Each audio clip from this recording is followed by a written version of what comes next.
Hey guys, tonight we step softly into a world where shadows wear polished shoes and power whispers instead of shouting.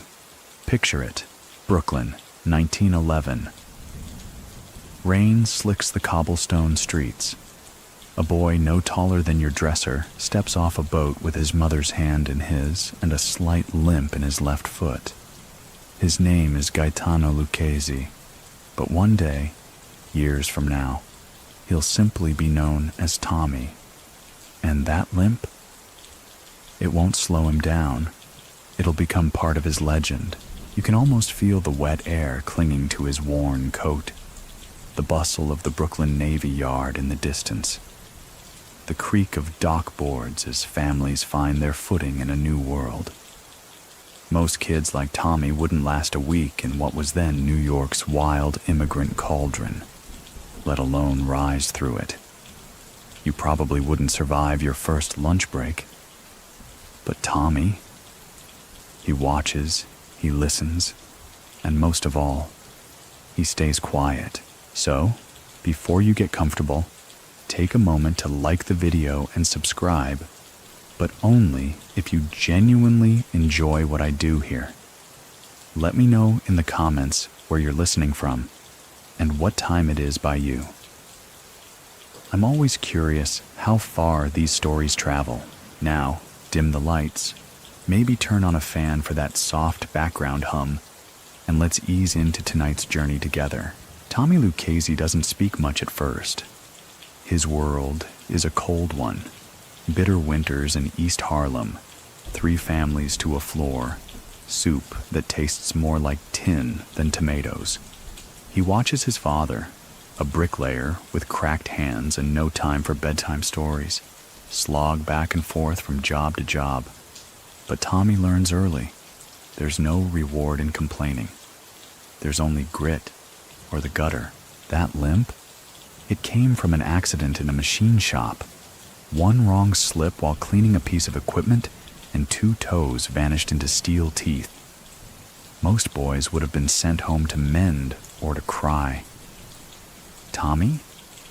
He showed up the next week with a new boot, 1 size too big, and a look on his face that said, "This won't be the thing that stops me." That look would follow him for decades. By 13, he's sweeping floors at a garment factory. Not just for money, but for proximity. The garment district is thick with steam, sweat, and secrets. Men disappear between bolts of fabric. Buttons aren't the only thing sewn in back rooms, and young Tommy notices everything. Who's carrying more cash than usual, which drivers don't make it home some nights, which trucks don't go where they say they're going. This isn't a kid who talks back.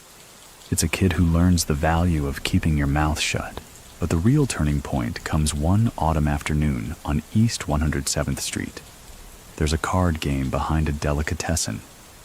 Nothing fancy, just a back room, a kerosene lamp, and 4 men with tired eyes. One of them is a boy not much older than Tommy, a Sicilian with a sharp smile named Charlie Luciano. He's running errands for local gamblers, trying to rise without attracting bullets. Tommy watches from the doorway, pretending to mop, but Charlie sees him. "You play cards?" Charlie asks. Tommy shakes his head. "Good," Charlie says. "Keep it that way." From that moment, something settles.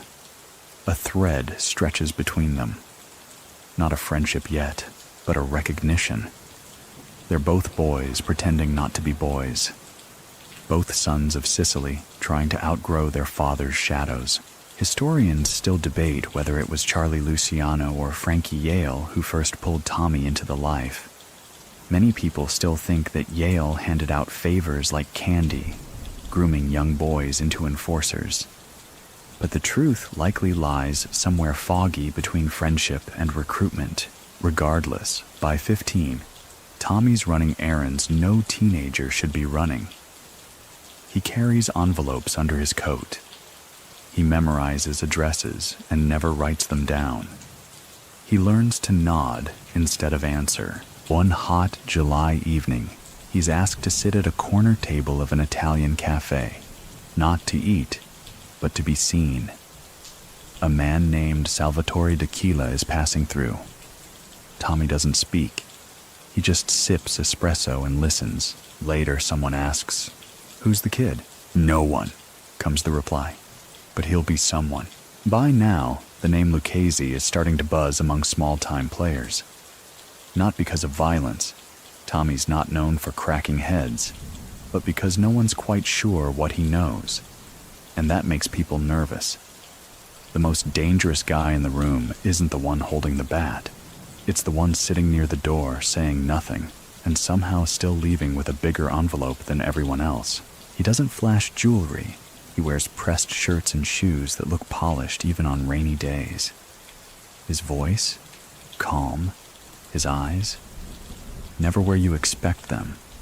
He's watching you, but also the guy 3 steps behind you. Do you remember the first time he walked away from a deal richer than the man who made it? That quiet confidence started here, in Brooklyn, among crates of oranges and whispered warnings. There's a night when Tommy walks home past a bakery that's still warm from late-night bread runs. He stands there, staring in the window, not because he's hungry, but because he knows the owner's books don't match what he claims. Tommy isn't here to shake anyone down. He's just filing the detail away. One day that baker might need help. One day, Tommy might forgive a debt that never existed. These are the building blocks of his empire. Not bullets, not firebombs, but small choices stacked like bricks. While others boast, Tommy builds. While others gamble, Tommy calculates. And the city? It's just beginning to notice the boy with the limp. The mornings in Brooklyn come slow and gray, as if the city itself is reluctant to stretch its limbs. Tommy Lucchese, now a few years older, walks those streets with a limp so subtle most folks forget it's there. That's the way he wants it. Forgettable. Not invisible, just unremarkable enough to not be followed. Because while other boys his age are chasing glory, Tommy is chasing patterns. The garment factory where he works is loud, hot, and bursting with ambition. Just not the kind you'd find on a resume. It's not just fabric that moves through those sweatshop floors. There are whispers sewn between seams, packages that go out without ever being invoiced, deliveries rerouted at the last second. And Tommy, broom in hand, becomes part of the furniture. He's seen, but never considered. That's when a person becomes truly dangerous.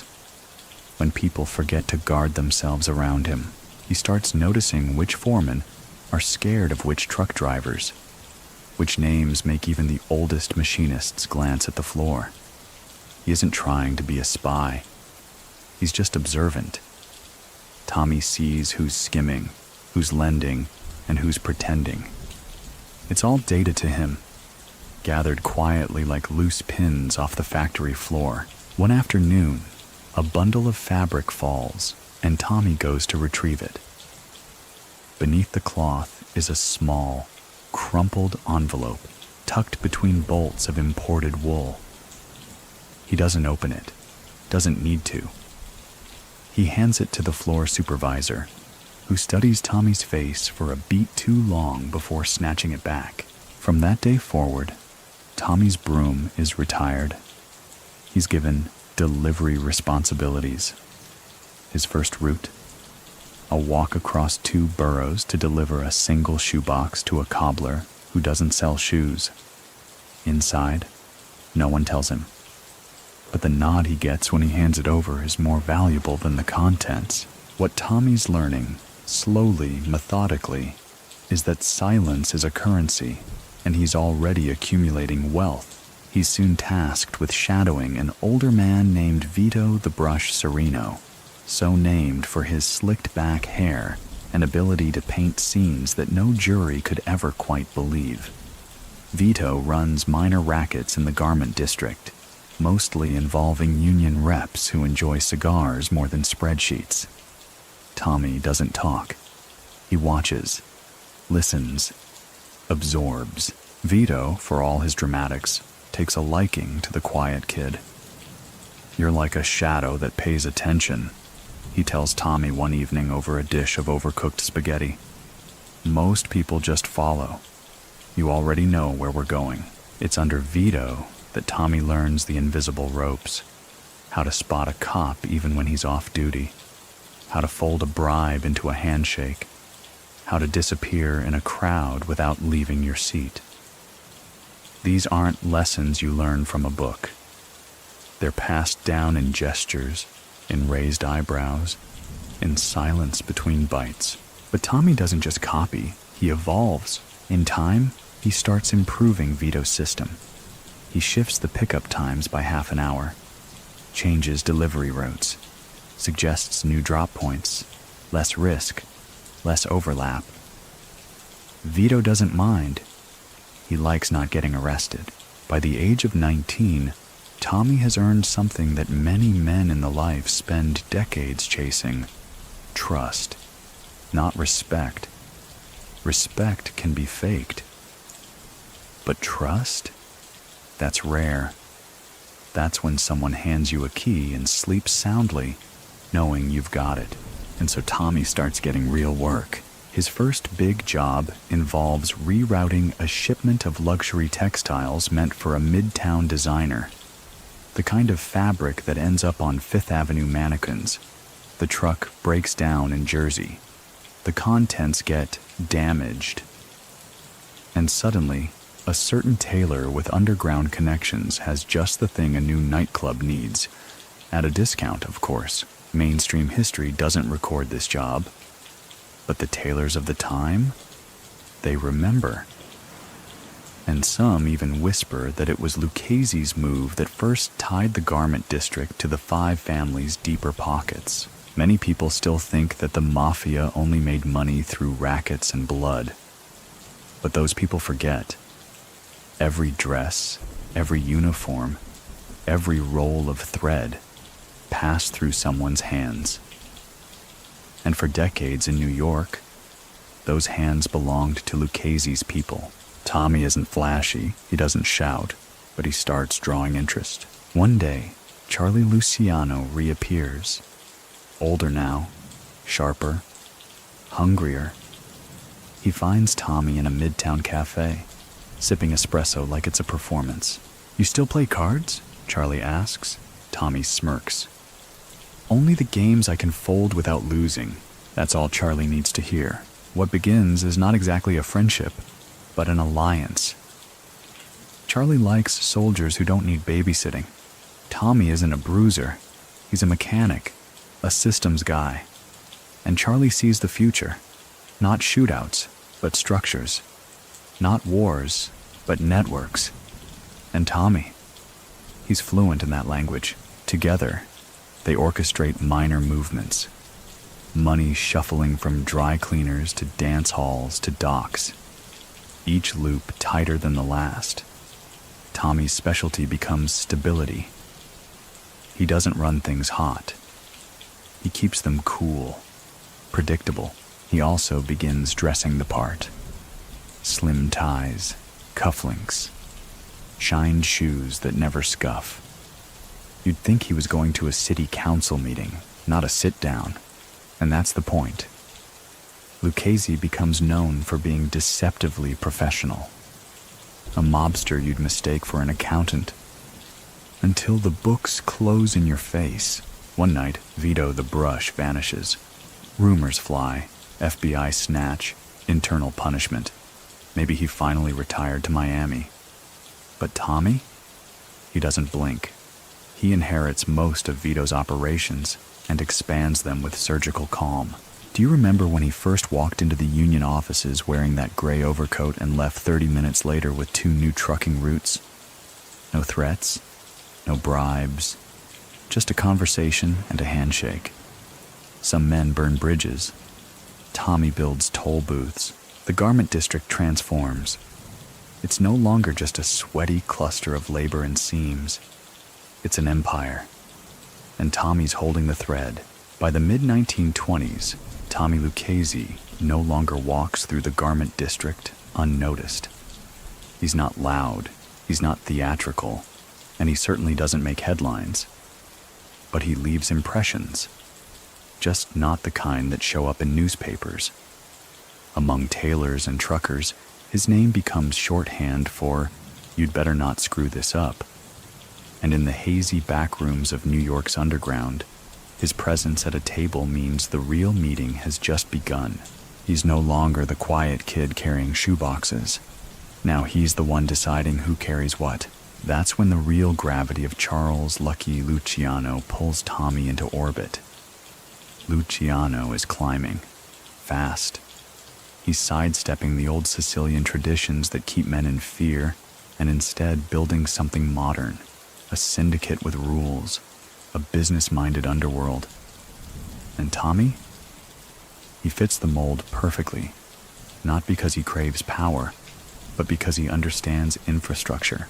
Luciano brings him in slowly, strategically. First, a few shared routes, then silent involvement in labor talks. Finally, deeper moves, like where union dues disappear to, and who owns the trucks transporting strike-breaking materials. The Castellamarese War begins to brew, a bloody chess match for control of New York's underworld, led by Joe the Boss Masseria and Salvatore Maranzano. Violence crackles through the air like a summer storm that never breaks. Tommy doesn't run to the front lines. He knows better. He stays behind the curtain, managing logistics, making sure weapons and whispers arrive at the right time and place. Many people still think that Lucchese played a minor role during this war. After all, he wasn't the one ordering hits or rallying crews. But others argue, and this is where the scholarly debates still flicker, that Tommy was quietly ensuring Luciano's eventual victory by controlling the arteries, money, goods, and muscle deployment. It's not glamorous work, but it's decisive. Do you remember that warehouse fire on Roosevelt Street in 1930? Most called it an accident. But those in the know whispered that Lucchese ensured certain ledgers disappeared that night. Ledgers that would have tied Maranzano's crew to out-of-town bribes. Without proof, the accusations vanished, just like the paper trail. When Masseria is ultimately assassinated in 1931, a new day dawns for organized crime in America. The 5 families are formed, and the Commission, a governing body to keep the peace among mob families, is established. Tommy isn't at the center of this arrangement, but he's in the room.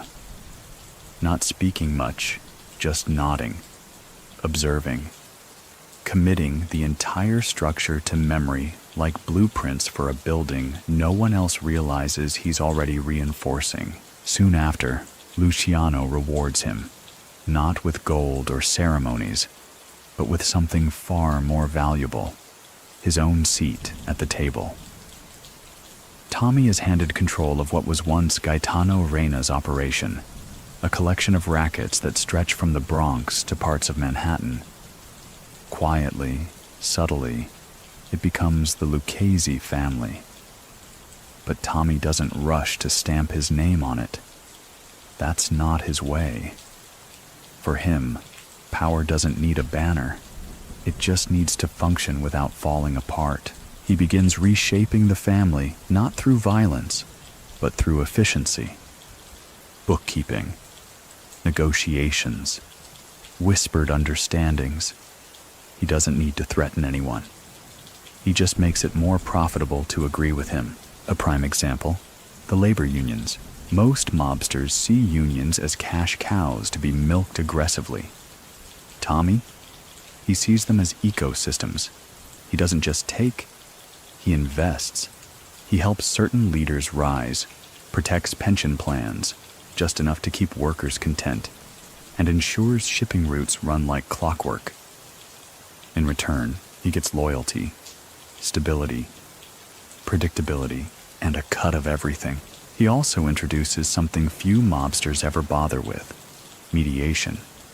When two rival contractors argue over a delivery route, Tommy steps in, not with fists, but with numbers.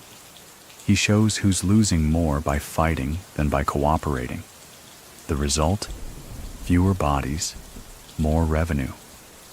It's the kind of thinking you'd expect from a corporate strategist, not a mob don. But Tommy isn't most dons. One such story unfolds during a rainy week in 1933. Two rival fabric haulers, both connected to Lucchese's operation, begin sabotaging each other's trucks. Deliveries are late, clients complain. Union reps are an inch from walking out. Most bosses would settle this with a hit. Tommy invites both drivers to a pastry shop in the Bronx. He doesn't raise his voice, just orders them each a cannoli. Then he quietly lays out how much money they've lost this week, how many contracts are at risk, and how easily he can replace both of them with someone smarter. They stop fighting. They even end up sharing a route. Tommy's idea, of course. This is where Lucchese starts becoming more than just respected. He becomes relied upon, and as his power grows, so does his circle. One name in particular stands out: Carmine DeSapio. A rising figure in Tammany Hall, DeSapio holds sway over New York's political machinery. And Tommy? He sees a new frontier. While others chase rackets, he nurtures influence. He helps candidates quietly, secures contracts discreetly, and soon he's got judges and city planners who return his calls. Carefully, of course, and only after hours. It's not about blackmail. It's about leverage. Even Lucky Luciano, who's no slouch in strategy, begins to defer to Tommy in labor matters. "Ask Lucchese," he's known to say when discussions drift toward dock strikes or trucking problems. And Tommy, as always, answers with precision, not passion. That same year, he begins hosting small dinners in his modest home. No mansions, no bodyguards at the door, just a table, some wine, a few key men, and a lot of quiet decision-making. He listens more than he speaks. But when he does speak, people lean in. There's a calm to him, an unsettling calm, like a lake that never ripples, but somehow drowns boats. The FBI begins noticing him too, though with some frustration. They follow, they photograph, they record conversations, but he never says anything useful. One agent even notes in a report, Lucchese is either the dullest gangster alive or the smartest. Some believe he's both, and always, Tommy stays out of the papers. While other mobsters end up in front-page stories for wild shootouts or courtroom dramas, Lucchese stays in the shadows, his name only surfacing in the occasional labor probe or obscure footnote. That's how he likes it, because in his world, visibility is a liability. Fame is a curse. And Tommy Lucchese? He's building something far more lasting than headlines. He's building a dynasty. The back rooms of New York in the mid-1930s hum with a rhythm all their own, a pulse of low voices, the scrape of matchboxes, the steady shuffle of folded envelopes passed under coat sleeves. And right in the middle of it, somehow invisible to the untrained eye, sits Tommy Lucchese, not in a spotlight, not behind a podium, just sitting, watching, managing. His headquarters isn't some velvet-lined mob palace. It's a second-floor room above a florist's shop in East Harlem. A creaky wooden chair, a small desk, a worn carpet that's seen more secrets than confessionals. And yet, from this room, orders are given that ripple through the garment industry, the docks, and even the halls of city government. One of the regular visitors is a man named Louis Shirts, DeMarco, a loudmouth with a taste for Cuban cigars and backroom poker. Louis's got muscle, but no subtlety. Tommy tolerates him. mostly because Louis' crew controls two major delivery routes that Lucchese quietly acquired through a handshake and a favor no one saw coming. One afternoon, Louis bursts into the office ranting about a missed shipment and a double cross. He's red in the face, voice too loud, necktie crooked like it's trying to leave the party early. Tommy doesn't stand. He doesn't even look up from the folder he's reading. "You finished?" he asks gently. Louis stops mid-sentence. "Good," Tommy says. "Then go fix it. And next time leave your tantrum in the car." That's Lucchese in a nutshell. Never louder than necessary, but sharp enough to leave paper cuts on egos. He's also begun developing what would later become a signature strength, identifying weakness in systems, not just in people, but in entire operations. A route too exposed, a warehouse too reliant on one man, a numbers racket with inconsistent collection times. He doesn't just correct mistakes, he redesigns the structure. One such correction occurs in the fall of 1935. A union rep named Danny Dry Hands Molinari has been skimming from dues collected from seamstresses. Not enough to draw immediate attention, but enough to anger Tommy's accountants. Rather than threaten Danny, Tommy invites him for lunch. They eat in silence. Tommy orders the chicken cutlet. Danny orders nothing. After a few sips of wine, Tommy slides a receipt across the table. "You want to tell me where the missing 2,300 went?" he asks softly. Danny stammers. Tommy doesn't press. He just keeps eating. Later that night, Danny resigns. The next morning, a new rep, one of Tommy's choosing, takes the seat. No violence, no scars, just repositioning. That's how Tommy builds. Not with wrecking balls, with quiet replacements. It's around this time that he starts earning a new nickname, one whispered half-jokingly in barbershops and diners. Three-button Lucchese. Not because of fashion, but because Tommy can supposedly solve any problem in 3 phone calls or less. A contract dispute, a missing crate, a nosy detective, 3 calls, no more, no less. Of course, the truth behind this nickname is probably more myth than method. But Tommy doesn't mind. In fact, he lets the legend float. He understands what all great leaders understand. A little mystery is more powerful than a lot of explanation. By 1936, the structure of his family begins to formalize. Lieutenants are placed. Revenue streams are diversified. His influence extends into trucking, dry cleaning, and even certain delicatessens that serve as impromptu message hubs. These aren't just businesses, they're pressure points, places where money flows and information pulses, and Tommy taps into each like a doctor with a stethoscope. One of the most significant moves he makes is establishing tight control over the Amalgamated Clothing Workers of America, a major union with deep roots in the garment industry. But Tommy doesn't seize control in a blaze of intimidation. Instead, he attends meetings, funds community dinners, helps settle disputes between shop owners and workers. His name is never on a ballot, but somehow, his choices always win. Many people still think Lucchese simply owned the union through bribes and threats, but records suggest something more nuanced. He embedded himself in the machinery, not to break it, but to steer it. When union bosses got too greedy, he reined them in. When they got scared, he reassured them. He was, oddly enough, the calm in the storm, and that calmness begins attracting attention. Tommy receives an invitation to a fundraising gala for a prominent city councilman.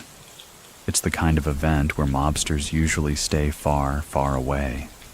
But Tommy shows up, dressed sharp, no entourage. He donates a modest sum, shakes exactly 5 hands, eats half a cannoli, then leaves. The next week, 2 new waste disposal contracts go to companies in his orbit. The city is beginning to understand. Tommy Lucchese doesn't break down doors. He installs locks and hands out the keys. His home life, meanwhile, remains famously quiet. A modest house in Long Island. No lavish parties. Just a garden out back, a dog that barks at the mailman, and a schedule as predictable as the tides. Neighbors think he's in insurance. He never corrects them. On Sundays, he cooks. Red sauce from scratch. Jazz on the radio. He reads the paper, pays his bills, and goes for a walk. No bodyguards. No tension. Just a man in a fedora watching the ducks. Do you remember the story about the time his neighbor's roof collapsed during a snowstorm? Tommy showed up the next morning with contractors, covered the cost. No questions asked. The neighbor still doesn't know why, but the message was clear. Lucchese was the kind of man who helped quietly and remembered everything. Of course, the FBI isn't fooled by the garden and the jazz. They begin tracking his movements more closely. Surveillance teams are posted outside his office, his favorite lunch spots, even his tailor. But all they see is a man having calm conversations over espresso. No threats, no cash exchanges, no obvious criminal activity. One agent writes in his report, Lucchese operates like a surgeon who never picks up a scalpel, but the real work is being done in coded conversations, nods, and rearranged schedules. Tommy isn't avoiding detection. He's using it as cover. The more they see him doing nothing, the less they suspect the everything he's doing elsewhere. And always, the empire expands, not in leaps, but in increments, like a tide rising so slowly you don't notice your feet are wet. By 1937, Lucchese controls more of New York's clothing industry than any single politician or business magnate. Not officially, of course. But ask the right people where to move fabric without getting robbed, or how to avoid a union strike, or who can ensure that your truck arrives on time. Every road leads back to Tommy, and all of it, every thread and every crate, flows through that second-floor room above the florist's shop. By the time the Castellamarese War sputters into uneasy peace and Lucky Luciano ascends as the architect of modern organized crime, Tommy Lucchese finds himself with an empire not earned through bullets, but balance. The dust of the old world is settling, and a new, sleeker mob economy is taking form. One where rackets are routinized, territory is negotiated like stock options, and the men who rise are those who can think 3 moves ahead. And Tommy? He's already thinking 5. In a world where names like Genovese and Gambino crackle with notoriety, Lucchese is building something more subtle, something that doesn't need to be shouted to be respected. He begins centralizing his family's operations with the grace of a man organizing a dinner party rather than a criminal empire. He doesn't consolidate by force, but through structure, patience, and, when necessary, a nudge that feels more like gravity than threat. One of his early defining moves as boss is investing in the garment trucking routes, not just controlling the unions, but the flow of the goods themselves. If the garments are the blood of the district, the trucks are the veins. Tommy doesn't want a cut. He wants the bloodstream, so he creates a series of shell companies. Some look like real logistics firms. Some are real logistics firms. He even installs managers with legitimate resumes, guys who used to work for Macy's or freight lines out of Newark. The trick isn't hiding the criminality. It's camouflaging it so deeply in the everyday that no one wants to look closely. One day in 1938, a shipment of imported wool from Montreal goes missing somewhere between the docks and Midtown. The buyer panics, calls the warehouse, then the union rep, then a city contact. Finally, someone whispers, "Call Lucchese." Tommy doesn't answer the phone. He never does for these things.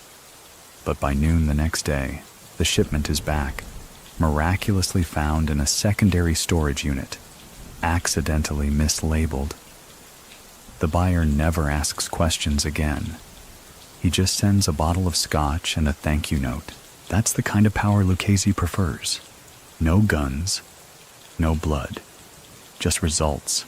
Around this time, Tommy starts developing relationships with two key figures, Meyer Lansky and Joe Adonis.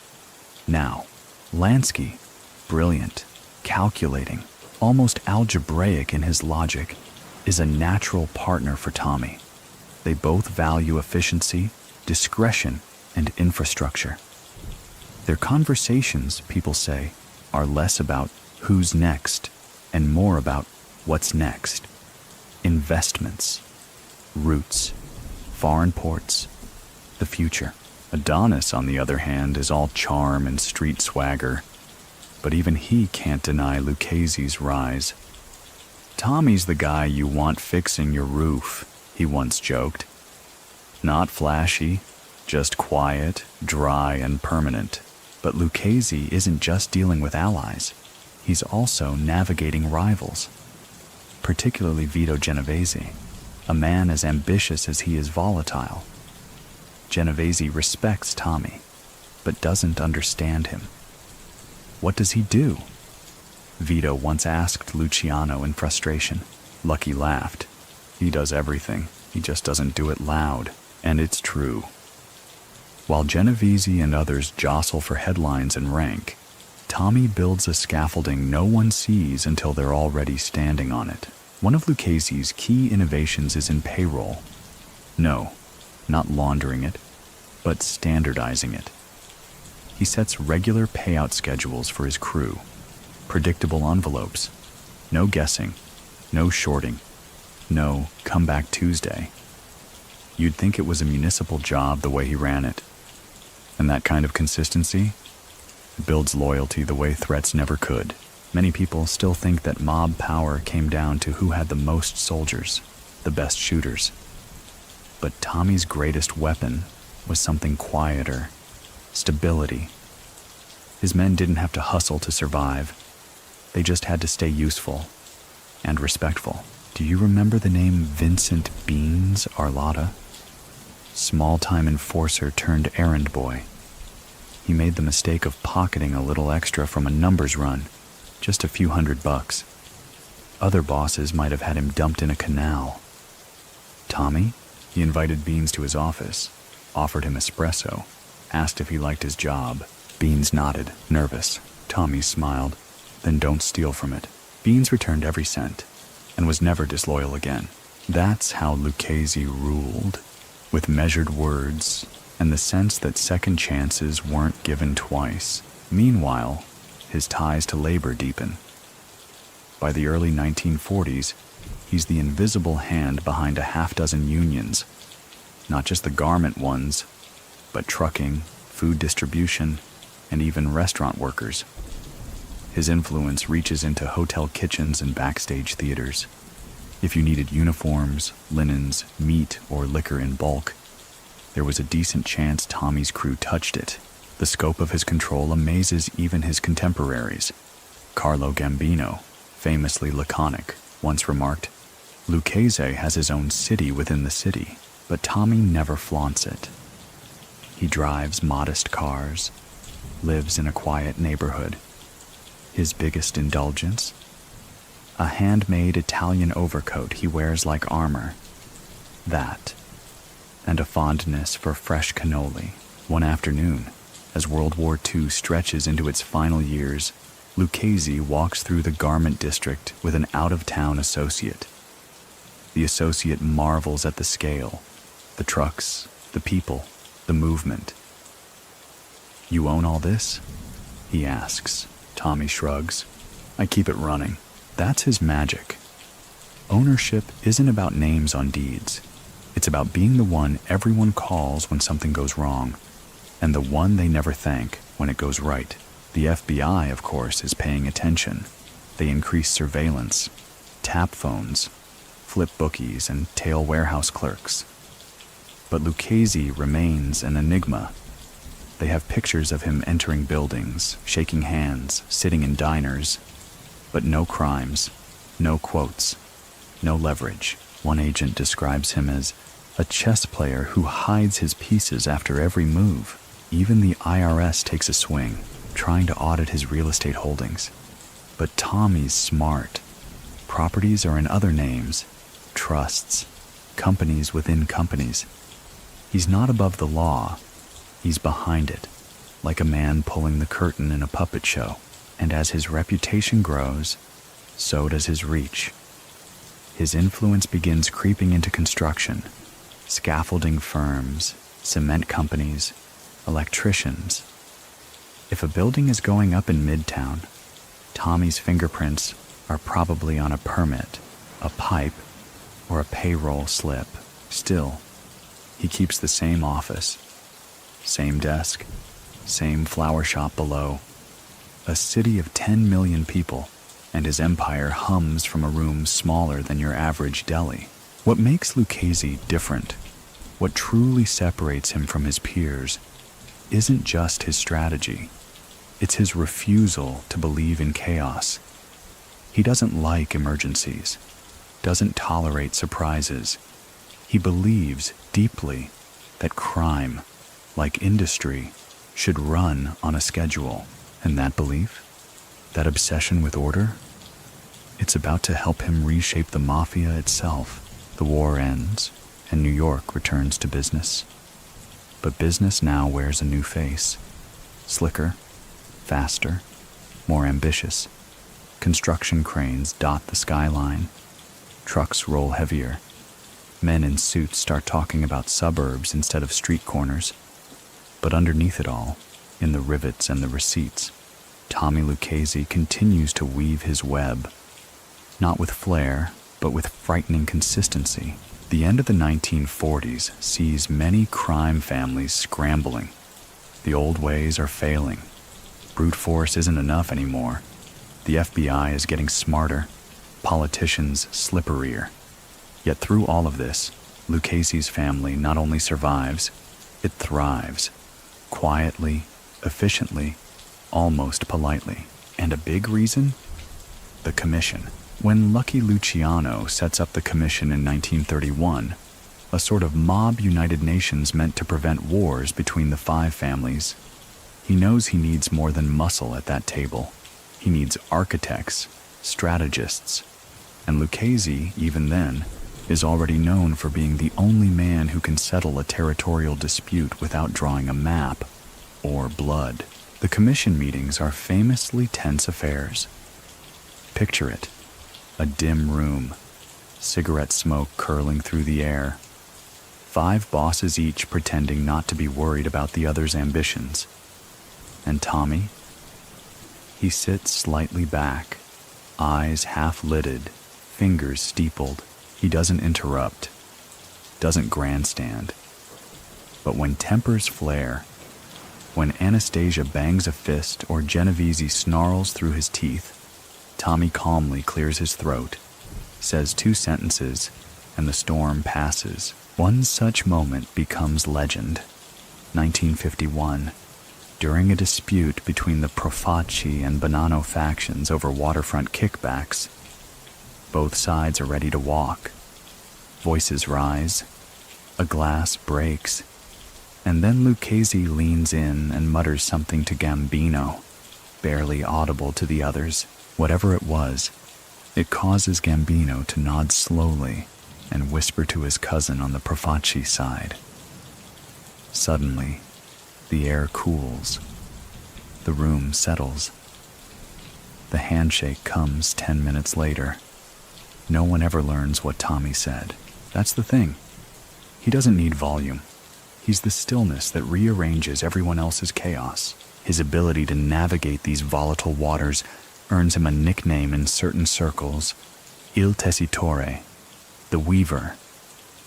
Because every thread, labor, politics, rackets, rivals, somehow gets drawn into his loom and emerges as part of the larger design. Do you remember the time when Genovese tried to force a new truck tax on garment haulers in East Harlem? Everyone expected Lucchese to push back violently. Instead, he hosted a dinner. Linguine, Chianti, jazz in the background. Halfway through the meal, Genovese's representative is laughing. By dessert, the tax proposal has been delayed indefinitely. And Lucchese? He never raises his voice above the music. This is his style. But he's not just a diplomat. He's an innovator. Take the trucking racket. Most bosses just slap their name on a route and collect. But Tommy restructures the entire system. He ensures deliveries happen on time. He eliminates double booking. He even implements a maintenance stipend that keeps trucks in working order, because nothing disrupts profit like a blown axle at rush hour. One FBI wiretap captures a truck driver saying, "Working for Lucchese is like working for the post office. Rain or shine, the job gets done, and nobody yells." That kind of operational discipline is unheard of in mob circles.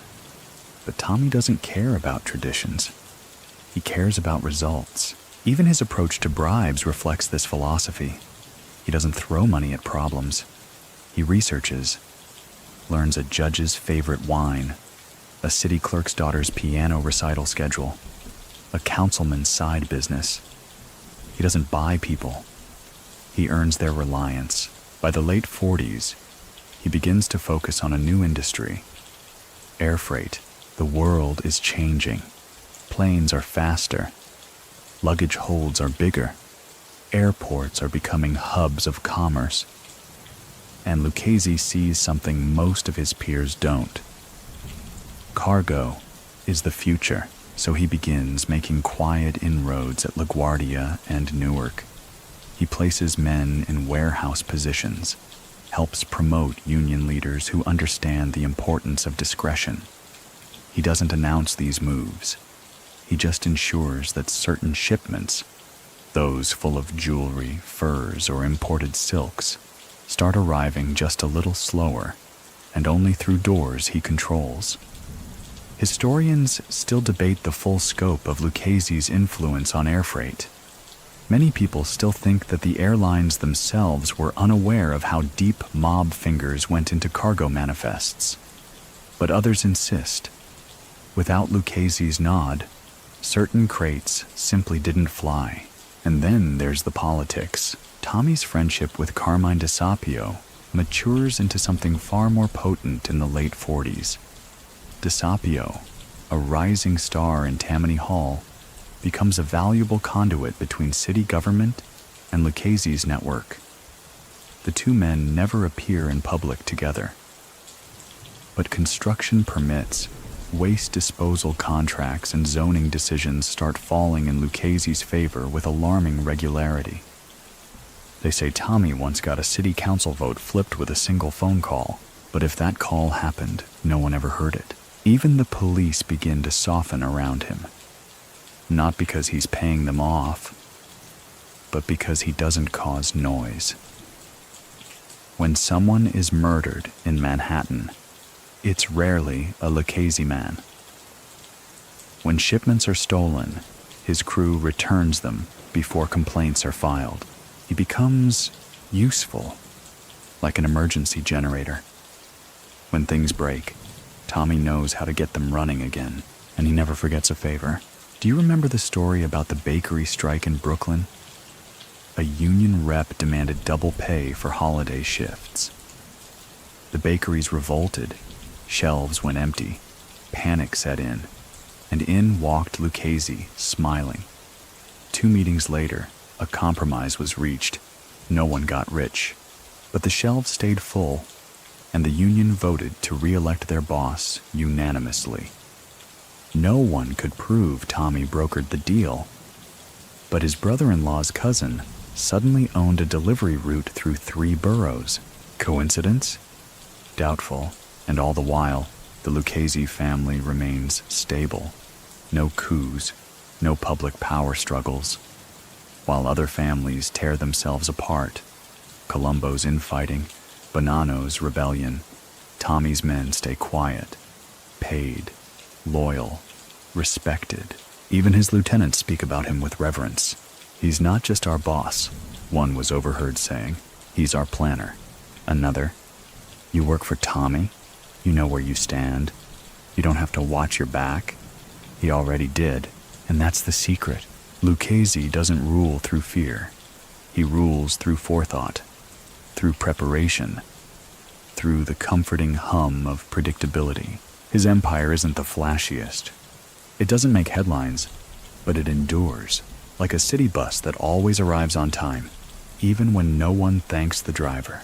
The 1950s begin not with a bang in Tommy Lucchese's world, but with a rustle of ledgers, of paper bags, of quiet favors passed hand to hand.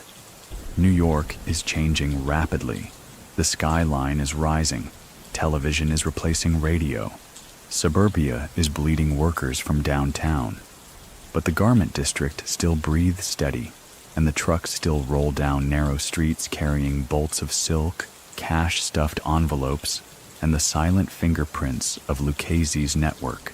Now in his 50s, Tommy has mastered something few mobsters ever do: invisibility with impact. He rarely leaves a trace, but his decisions move hundreds of thousands of dollars, shape union policy, and determine which freight docks operate without delay. He doesn't walk into meetings anymore. Meetings form around him. It's in this decade that Tommy begins to refine the very heart of his power. Influence by proximity. Not intimidation, not orders, just presence.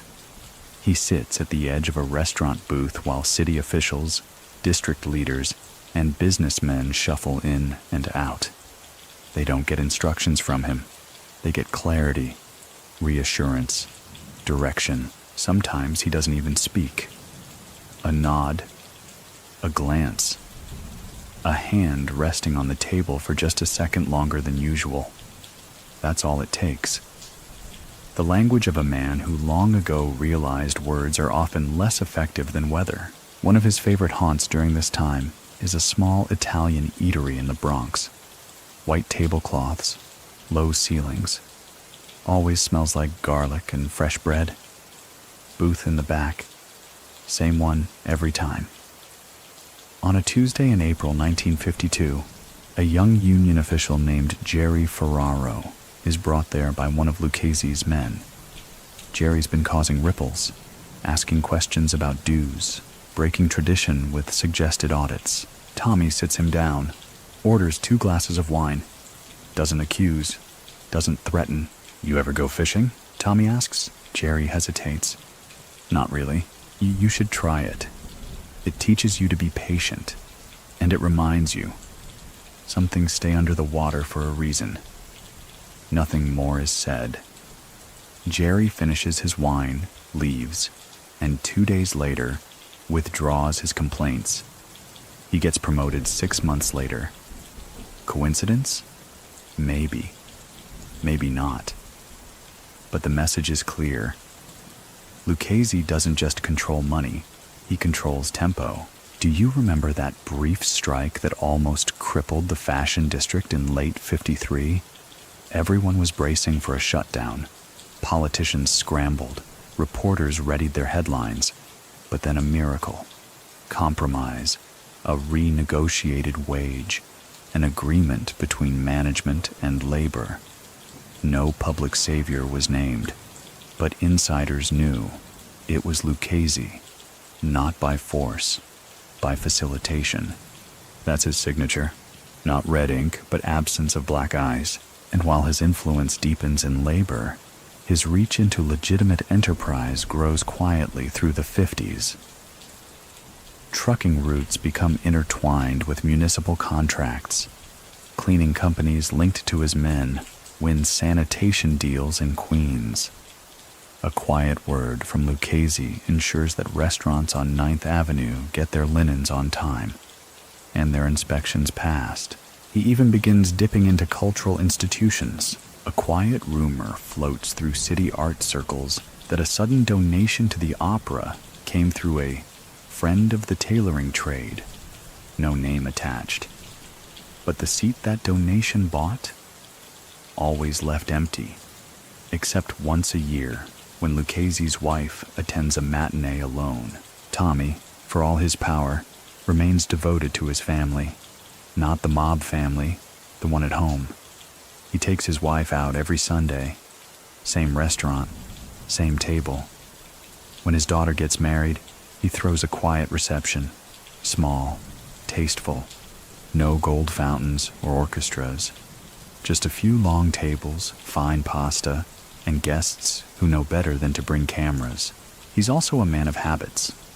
Up by 6, coffee with 1 sugar, daily papers arranged in a specific order, reports from his top men reviewed by 10. By noon, decisions have been made, calls returned, notes passed, and by 2, he's either taking a walk or sitting with someone who doesn't even realize the conversation they're in is life-changing. Lucchese's calendar looks empty, but only because everything runs ahead of schedule. Even his rivals begin to acknowledge this quiet efficiency. Joe Bonanno once remarked, "With Tommy, you never know if you're being managed until you realize you've been happy about it the whole time." And the commission? They trust him more than any other figure, perhaps more than they trust each other. He becomes a sort of consigliere to the commission itself, a balancing force among personalities like Genovese, Gambino, and Profaci. When someone needs a tie-breaking vote or a back-channel message relayed, it's Tommy who gets the nod, but he doesn't seek glory. In fact, when a rising capo in another family brags about having Tommy's ear, Lucchese quietly pulls him aside. "Don't talk like that," he says with a smile. "Ears close when people get loud." The young man stops bragging. The lesson sticks. Around this time, Tommy starts hosting what insiders call maintenance meetings, small gatherings, no more than 5 people. Always the same formula. Espresso, biscotti, one topic. A problem is laid out, options reviewed, a solution emerges, almost always the one Tommy had in mind before the meeting began. These meetings aren't about decisions, they're about alignment. Lucchese doesn't rule like a king. He operates like a watchmaker, fine-tuning gears to ensure the hands never skip a second. And while he maintains this carefully structured world, the outside one starts changing again. Television brings new scrutiny. Journalists are bolder. The FBI under Hoover is less patient. Wiretaps are everywhere. But Lucchese's record remains clean. No convictions, no fiery quotes, no late-night arrests. One FBI memo calls him the most frustrating target in New York, polite, punctual, and completely untouchable. Even when a young agent plants a bug in Tommy's flower shop office, the tapes yield nothing but small talk, weather discussions, and the occasional joke about the Yankees bullpen. Yet those who understand the layers know that underneath every weather comment is a code. That jokes about baseball games sometimes reflect real-time shifts in routes, supply chains, and political tides. He's not speaking plainly because he never has to. One of the most impressive expansions under Lucchese's quiet empire happens in building contracts. Through a network of contractors, suppliers, and city permits, his family begins taking a share of construction across Manhattan and the Bronx. Not just skyscrapers, but schools, hospitals, roads, and again, no one's quite sure how. A bricklayer on 38th Street says he just works where he's told. A supplier says he only knows one distributor. A union man says, "We got lucky with this job." But look closely and you'll find the pattern. Lucchese's men in every layer, holding every bolt, signing every line. By 1958, one senator investigating organized labor says, "If Mr. Lucchese were elected mayor tomorrow, the city might run even better. And that should terrify you." But Tommy, he just smiles when he hears the quote, sips his espresso, and says to no one in particular, "Better's a dangerous word," because he knows better can always turn into noticed. And noticed is what he's spent his whole life avoiding. It's 1959, and New York doesn't sleep anymore. It buzzes. Neon lights flicker over diners, cabs honk through narrowed lanes, and television antennas stab the skyline like quills scratching across the new American page. But while the city reinvents itself above ground, Tommy Lucchese continues to rule from the folds, behind curtains, within contracts, beneath the hum of fluorescent lights in warehouses. No one tours without an escort. And the best part? No one ever hears his name. By now, the Lucchese family is a machine, oiled, clocked, and nearly invisible. The violence that plagues other families seems absent here. While Bonanno's men feud and Colombo's loyalists jockey for positions, Tommy's lieutenants sip coffee in peace, handle disputes over biscotti, and rarely miss payroll. It's not utopia. It's orchestration. And no one orchestrates better than Lucchese. One of his favorite domains, quietly growing under his nose, is the airport. Idlewild Airport, later renamed JFK, is becoming a new center of commerce, and Tommy is already several years ahead of everyone else. He understands something few others do. Air cargo isn't just modern, it's malleable. No borders, no street corners, just manifests and misplaced crates. He starts slowly. A warehouse guard with a cousin on the docks, a cargo loader who's tired of the night shift, a scheduler who drinks more than he writes down. It's like watching a spider build its web, not all at once, but with precise movements, each thread attached to something forgotten. By 1960, the Lucchese family has informal control over major cargo routes coming into New York through Idlewild. Stolen goods begin vanishing into customs black holes. Crates labeled textiles carry more than silk, and no one complains because deliveries still arrive on time and jobs stay steady. One airline executive, suspected of cooperating with mob-linked freight handlers, is asked during a quiet federal interview if he knows Tommy Lucchese. He blinks, confused. "No," he says, "but I know the union president, and he's always calm. That's what Tommy does." He makes everyone else look competent while he pulls the levers behind the curtain. He doesn't appear in photos. He rarely appears in court. But every now and then, a curious headline hints at his presence. City construction boom raises eyebrows, over contractor selection, or laundry service monopoly under investigation, ties to unions still unclear. But no follow-ups, no arrests, just whispers. Back at the commission, Tommy becomes the consensus maker, the referee. When Anastasia is assassinated in a barbershop in 1957, a hit that stuns even the most jaded insiders, it's Lucchese who helps settle the storm. Not with vengeance, but with balance. He gathers the bosses. He lays out the risks. He outlines the benefits of moving forward. Quietly, that's the moment when Carlo Gambino, always one to see potential, draws closer. The two men form one of the most quietly powerful partnerships in Mafia history. Gambino, cold and calculating, understands ambition. Lucchese, patient and precise, understands systems. Together, they begin shaping the landscape, not for the next few months, but for the next few decades. One example, garbage. It sounds mundane. But by 1961, New York sanitation contracts are a multi-million-dollar ecosystem of routes, fees, and sweetened deals. Lucchese sees the opportunity not in the trash, but in the structure. Control the trucks, influence the landfills, manage the schedules, and you control a third of the city's heartbeat. So, he partners with Gambino-linked firms and quietly acquires influence in key zones.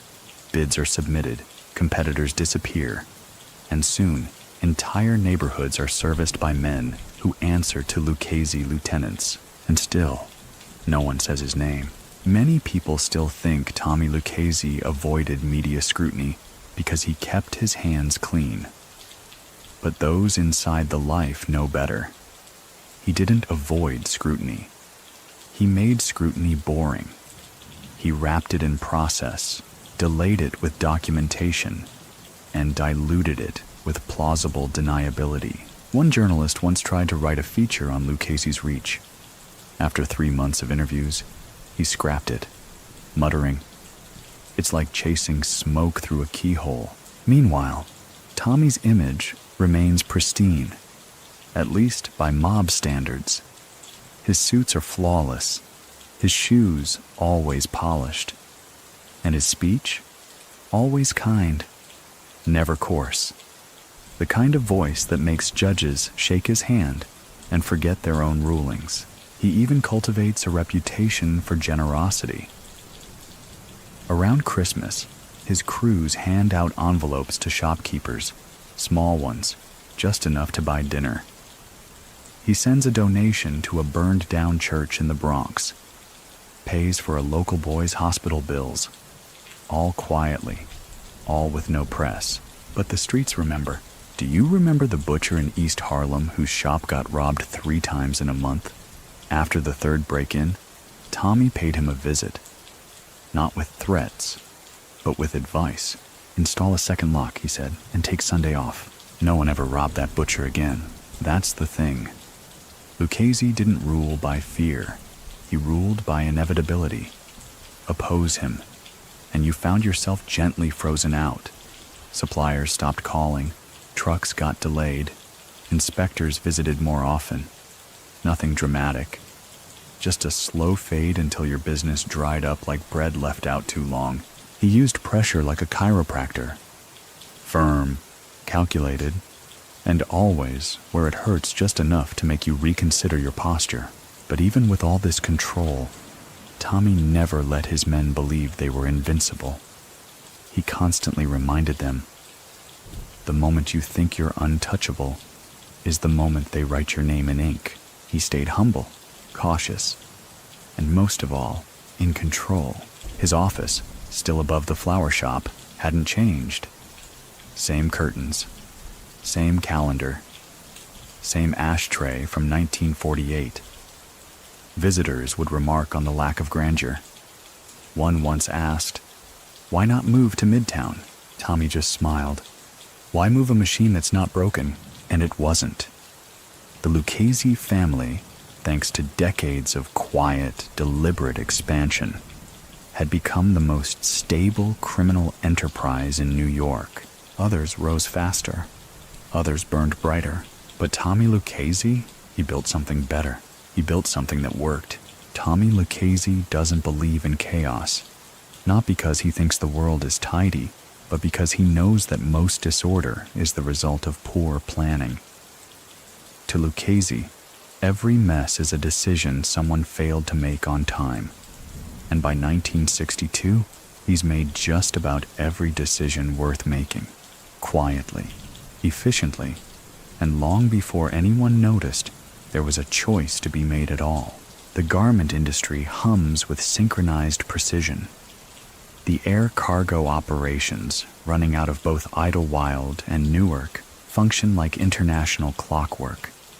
And now, Lucchese is looking at the one institution that affects everything from construction permits to liquor licenses, from waste management to school lunch contracts, City Hall. He doesn't want to own it. He wants to nudge it. So, he goes back to an old friend, Carmine DeSapio. Still deeply embedded in Tammany Hall's inner gears, DeSapio represents the crumbling but not yet dead political machine that once ran New York like a family recipe. Lucchese doesn't ask for laws to be changed. He just wants the paperwork to move faster, the inspections to stay where they belong, and the right contractors to win the right bids. In return, Tommy makes sure the trash gets picked up on time in DeSapio's district, and that no scandal ever sticks longer than a rain puddle. One winter afternoon, a reporter trying to investigate corruption in city contracting asks a clerk about Lucchese's name. The clerk looks puzzled. Tommy Lucchese? He says. I think he runs a dry cleaner on Delancey. The perfect cover. Not because it's convincing, but because no one thinks to check. And as construction booms throughout the 60s, new highways, hospitals, schools, Lucchese's reach expands like ivy across stone. He doesn't micromanage every site. He doesn't need to. All he has to do is make sure his people control the lumber yards, the trucking schedules, the concrete suppliers. Everything else falls in line. One example, the public library expansion in the Bronx. The winning contractor is a man named Frankie Lupo. Quiet, clean record, reasonably priced. What's not in the paperwork, Lupo's brother-in-law is a Lucchese captain, and the cement comes from a firm with 5 shell companies in Jersey, all of which trace back, if you dig hard enough, to a flower shop office with lace curtains. And then there's the cultural side of the empire. Lucchese begins to support certain community projects, not out of image building, but to grease the gears. He donates to parks, pays for benches, helps restore a small church's stained glass window. Nothing grand, no plaques, just enough to remind the neighborhood who keeps the lights on. Do you remember the old Italian social club on Mott Street that reopened in 1963 after a suspicious fire? New paint, new pool table, new roof, no official fundraiser, just a quiet delivery of materials, a few contractors who never submitted invoices, and a thank you card sent to a name that wasn't on the books. Meanwhile, Lucchese's family members, his real family, stay low-key. His wife attends mass. His daughter hosts dinner parties with teachers and doctors. Neighbors describe the Lucchese home as unusually peaceful. One even says, I never saw him raise his voice or his lawn chair. But back in the underworld, Tommy is revered. Not just respected, studied. Younger mobsters are instructed to watch how he handles disputes, how he gives orders without raising his hand, how his meetings never run longer than they need to. There's a saying now, whispered among new recruits. If you have to explain it, you're not doing it the Lucchese way. He even begins mentoring. A young capo named Carmine Tramonti catches Tommy's eye. Smart, patient, not greedy. Tommy brings him close, not to coddle, but to observe. Tramonti becomes a kind of unofficial apprentice, not the next king, but the next engineer. Someone to keep the machine running when the master steps away. FBI surveillance picks up their lunches together, though the conversations are maddeningly bland. Baseball, church renovations, a new bakery on Grand Avenue. Not a single word that sticks. One agent writes in frustration, I think Lucchese is actually just boring, if only they knew. Because even now, with the FBI doubling its efforts, even as more mobsters get hauled in for conspiracy and tax evasion, Tommy remains untouched. Not because he's untouchable, but because he has nothing to grab onto. No statements, no slips, not even a smirk. It's around this time that an unexpected visitor comes calling, a U.S. senator investigating organized labor. He wants a meeting, not publicly, of course, but a private conversation to understand the structure. The message is delivered through 2 intermediaries. Tommy's reply? Tell him to read the paper. That's what I do. He's not being rude. He's being surgical. Any contact like that? Exposure. And exposure is noise. And noise ruins sleep. So instead, Tommy focuses inward, streamlining payouts, adjusting the commission system for his crews, setting up a quiet pension fund, yes, a pension fund, for retired earners who served without scandal. It's not generosity, it's continuity. A man who feels secure in his sunset years doesn't come back desperate. He stays loyal. That's what Lucchese trades in. Not loyalty built on fear, loyalty built on peace. And peace, in Tommy's world, is a business decision. He even starts inviting certain men to early retirement, politely. He offers options. Florida, if they prefer sun. Jersey, if they prefer silence. But always with the same tone. You've earned your rest. Let the next guy mop the floors, and they go. Because when Tommy Lucchese tells you to rest, you rest. Meanwhile, construction around the city continues to blossom. Projects rise, unions stay quiet, and trucks never miss their morning call. Reporters occasionally sniff around, but they never get far. One famously describes Lucchese's empire as a network of ghosts in hard hats. Even within the 5 families, there's growing awareness that Lucchese's model might be the future. Not because it's revolutionary, but because it works. Smooth, predictable, profitable.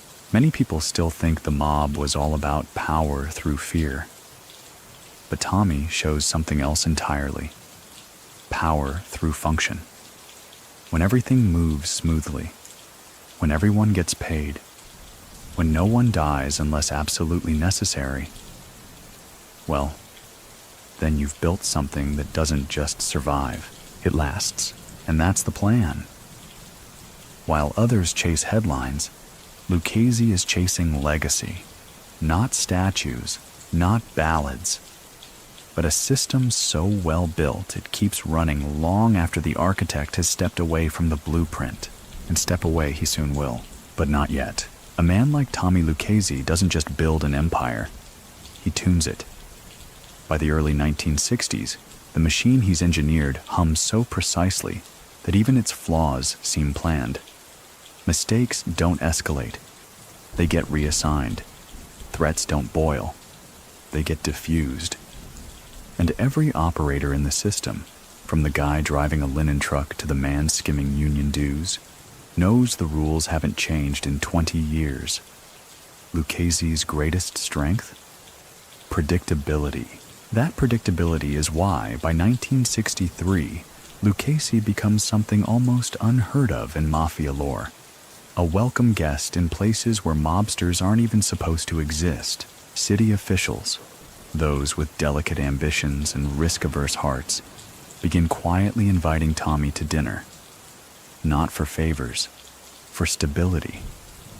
They know the economy is messy, that labor tensions can explode like unlit fuses, and they've started to realize something uncomfortable. If Tommy Lucchese says a strike won't happen, it doesn't. If he says a deal will go through, it does.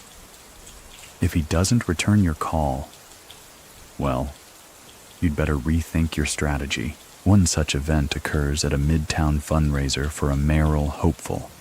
Tuxedos, champagne, big promises.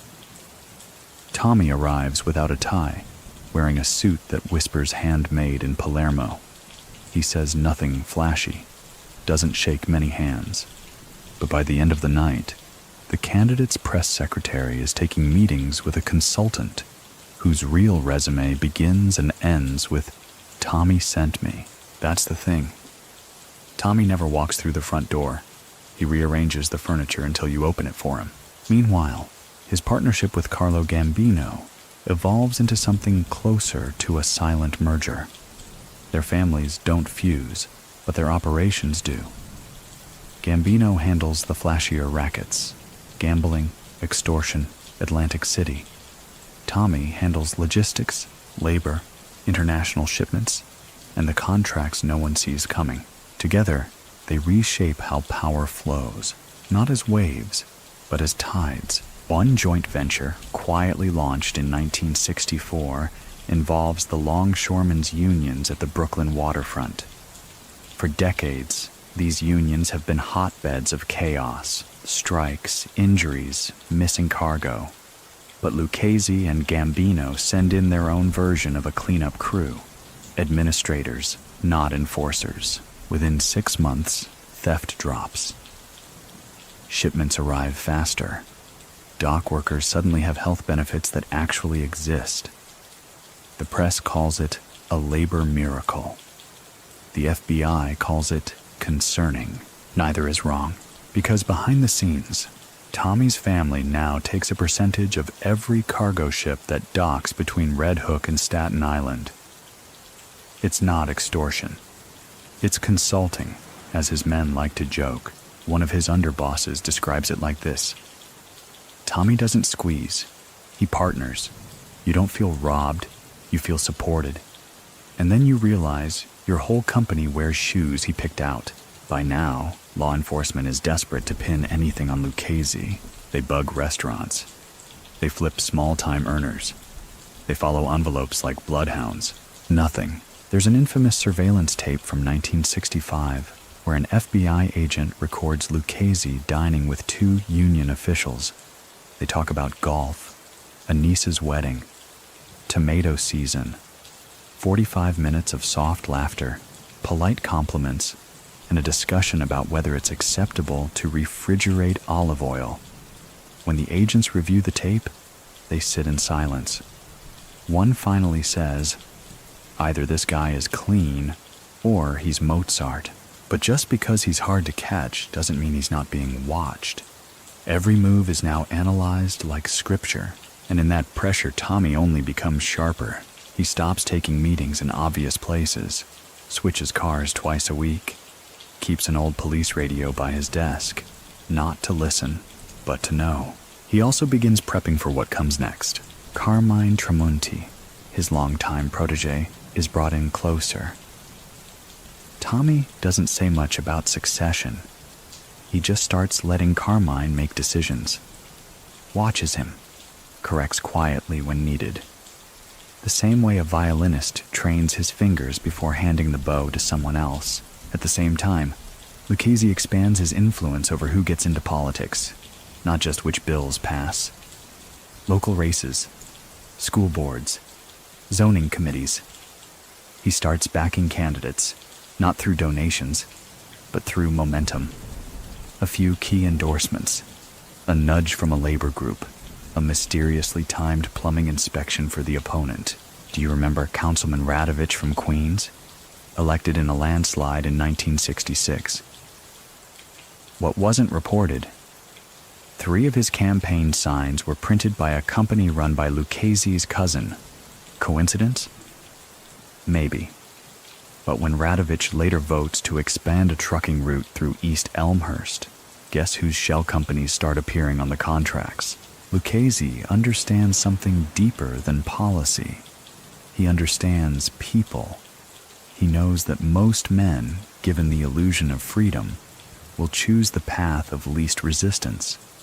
All he has to do is make sure that path leads to him. But for all this growth, Lucchese never loses his core habits. He still reads 4 newspapers a day, still eats lunch with the same group of men, most of whom aren't made guys, but childhood friends, tradesmen, retired cops. He likes their stories, their normalcy.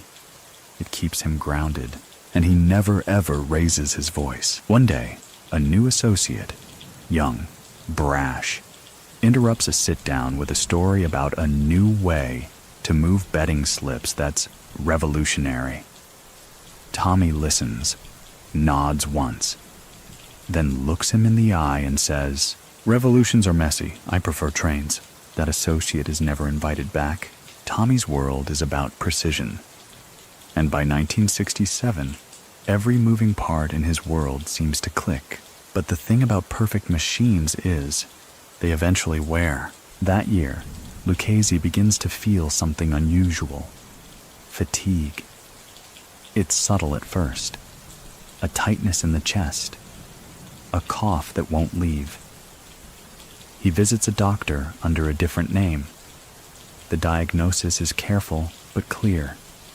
Signs of a malignancy. He doesn't panic, doesn't change course.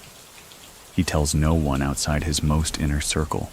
Not even Gambino hears it from him directly.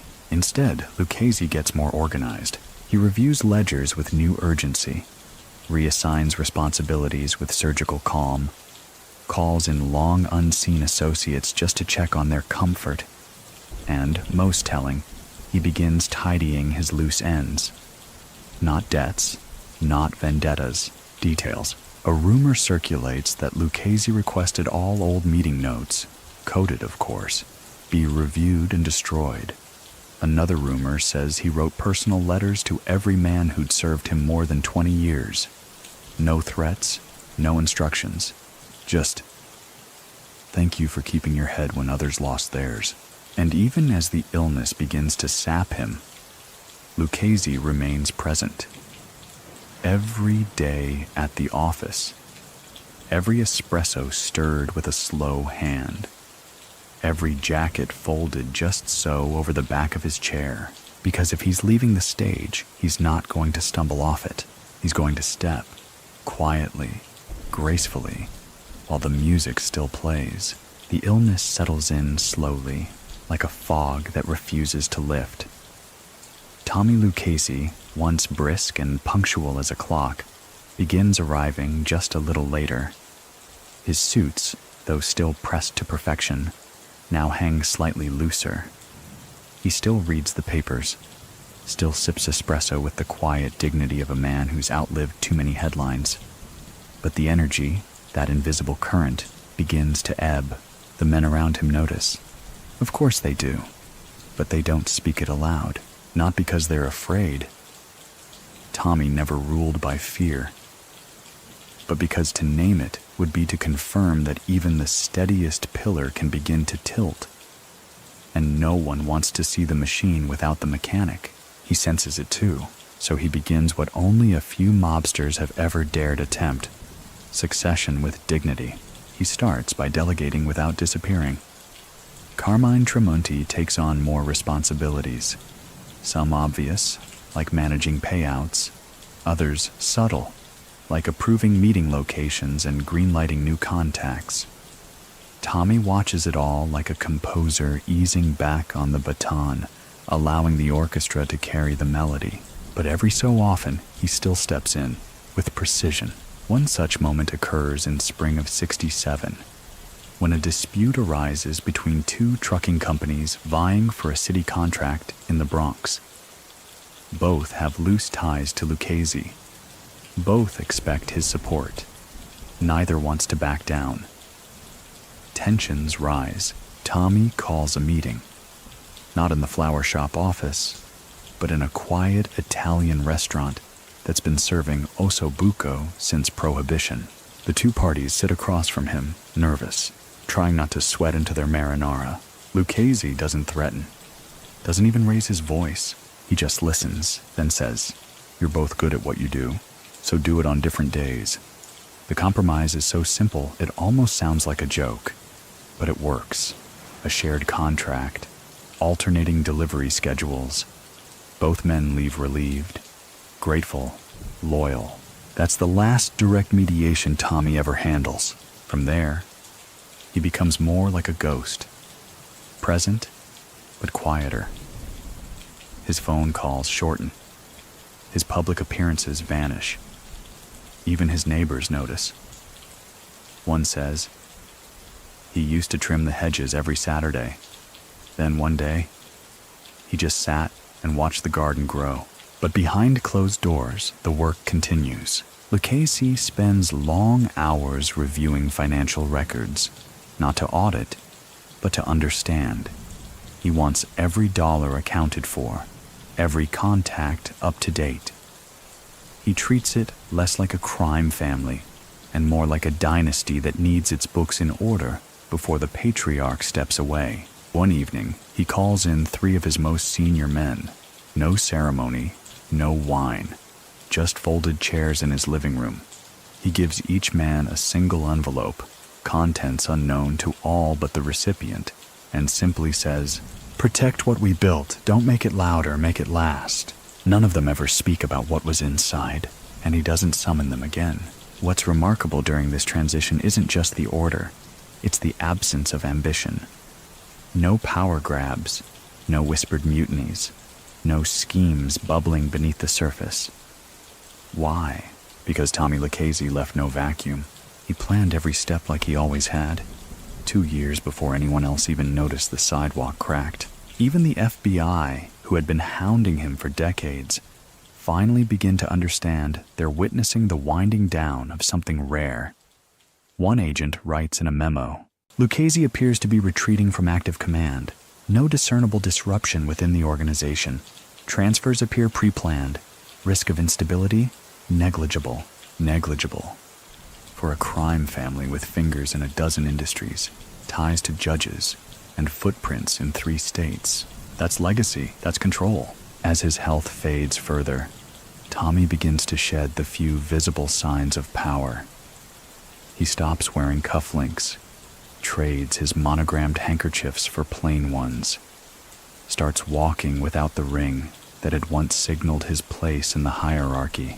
A neighbor notices him sitting on his porch one evening, watching a thunderstorm.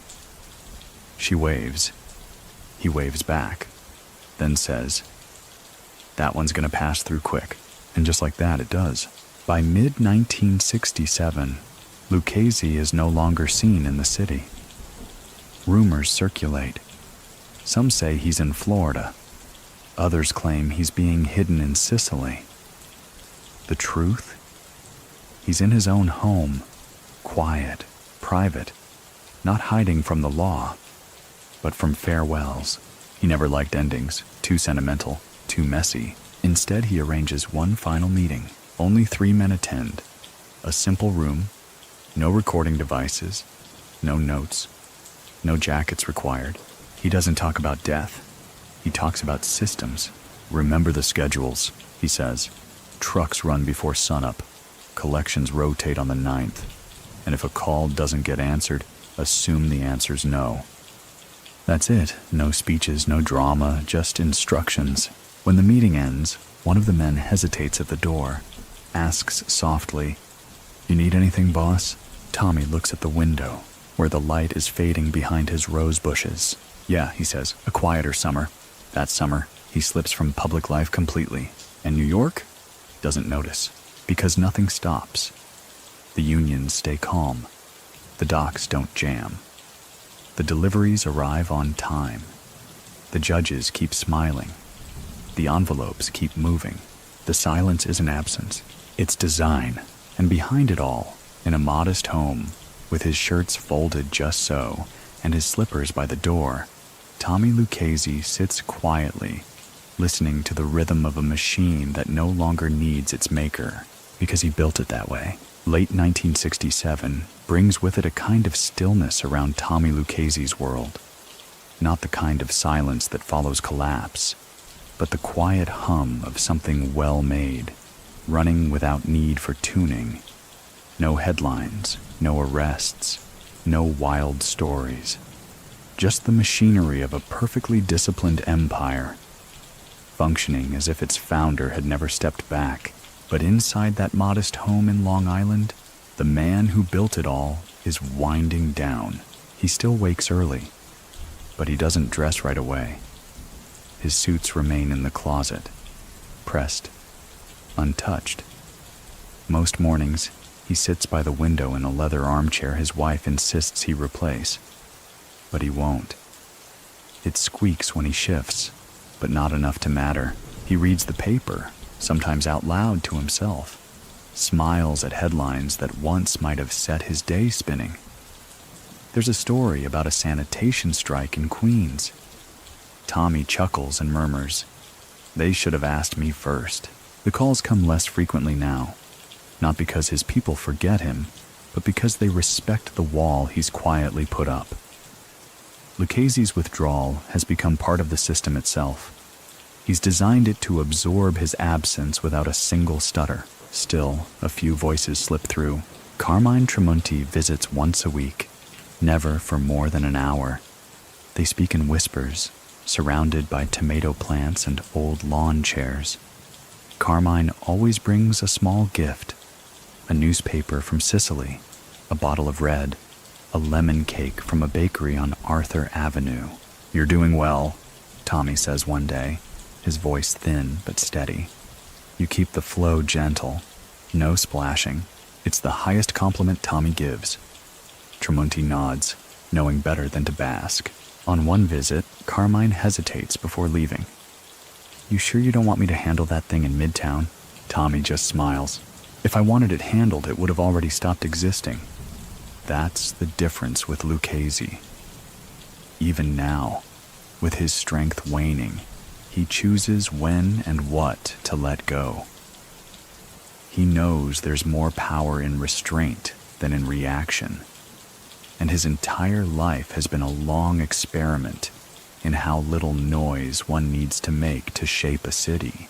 The FBI, meanwhile, is at a loss. Their surveillance of the Lucchese family shows nothing unusual. No succession wars, no spike in violence, no confusion over who's in charge. One frustrated memo reads, "Subject appears to have executed leadership transition with military-level discipline. Recommend reallocating resources." Translation: We lost him before we ever got him. Back in his neighborhood, the mailman still delivers envelopes personally to the door. Not out of obligation, but because Tommy once paid for his daughter's braces when the union's dental plan came up short. The barber 2 blocks away keeps a chair open, just in case he drops by. He never does. But the chair waits, week after week, as if still expecting him. There's a story among neighbors that one day, a stranger came to the house asking for a donation to a local park project. Tommy invited him in. They spoke for 10 minutes. The man left with a check and a parting message. It's not charity. It's circulation. That's what Tommy believed. Everything flowed. Money, trust, loyalty, even silence. It all moved in cycles. If something stopped moving, it meant it had died. But there are moments, rare, fleeting, when the stillness carries weight. One evening, Lucchese sits with his wife in the backyard, the sun low, a radio humming with old Neapolitan songs. She knits. He watches the horizon. Then he says, almost to himself, "It's funny. I built an army out of tailors and truckers, and no one ever heard it march." She doesn't respond. She just pats his knee, and they sit in the music and the fading light. Inside, the house remains unchanged. The hallway still smells of lemon polish. The calendar is flipped one day too late, always. His desk drawer holds a list. Names, all first names, in his careful handwriting. No labels, just initials beside each one. Only Tommy knows what they mean. No one else is allowed to see. And then, quietly, one day, he doesn't come to the window. The paper sits on the stoop longer than usual.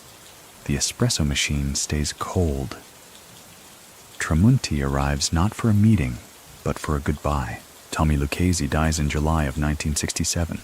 No drama, no explosions, no suspicious circumstances. Just a man in his bed, hands folded, eyes closed. The edges of the city still vibrating with his design. The funeral is an event both modest and monumental. No Godfather-style processions. No endless rows of limousines. But the men who do arrive, mayors, judges, businessmen, labor leaders, each nod in quiet recognition of a man who, in death, remains what he was in life. A ghost that walked like a man.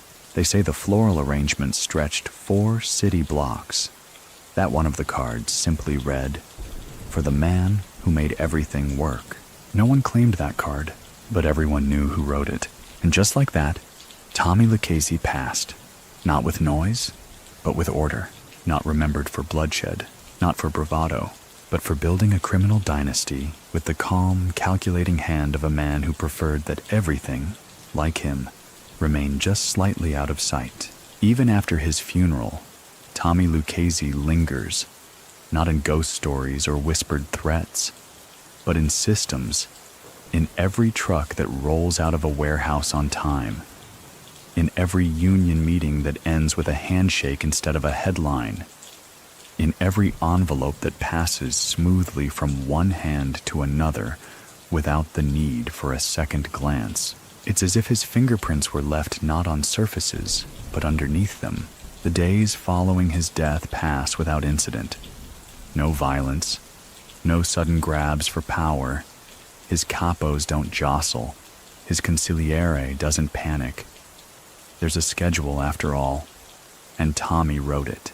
Carmine Tremonti, the heir apparent, doesn't throw a party or make a speech. He just moves into position like a man taking over his shift on the factory line. There are no arguments, no debates. Every lieutenant already knows what part of the machine they're responsible for. It's eerie, really. Law enforcement watches the Lucchese family more closely than ever, waiting for the fracture. But there isn't one. One FBI agent comments privately, "It's like the man rehearsed his own death 5 years early." And maybe he did.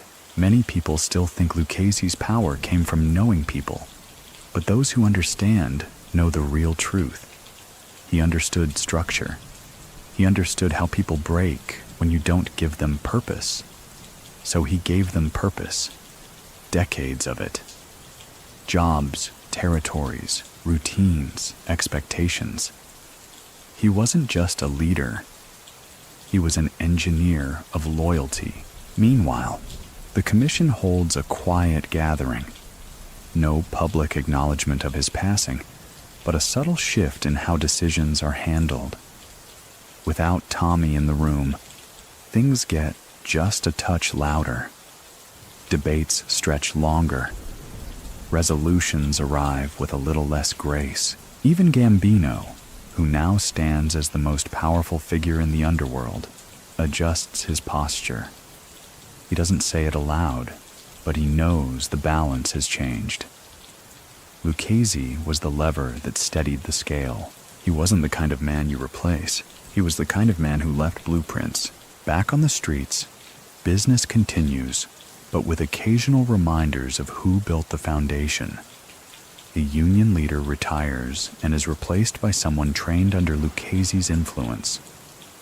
A construction contract goes to a firm with silent connections to a flower shop that no longer takes appointments.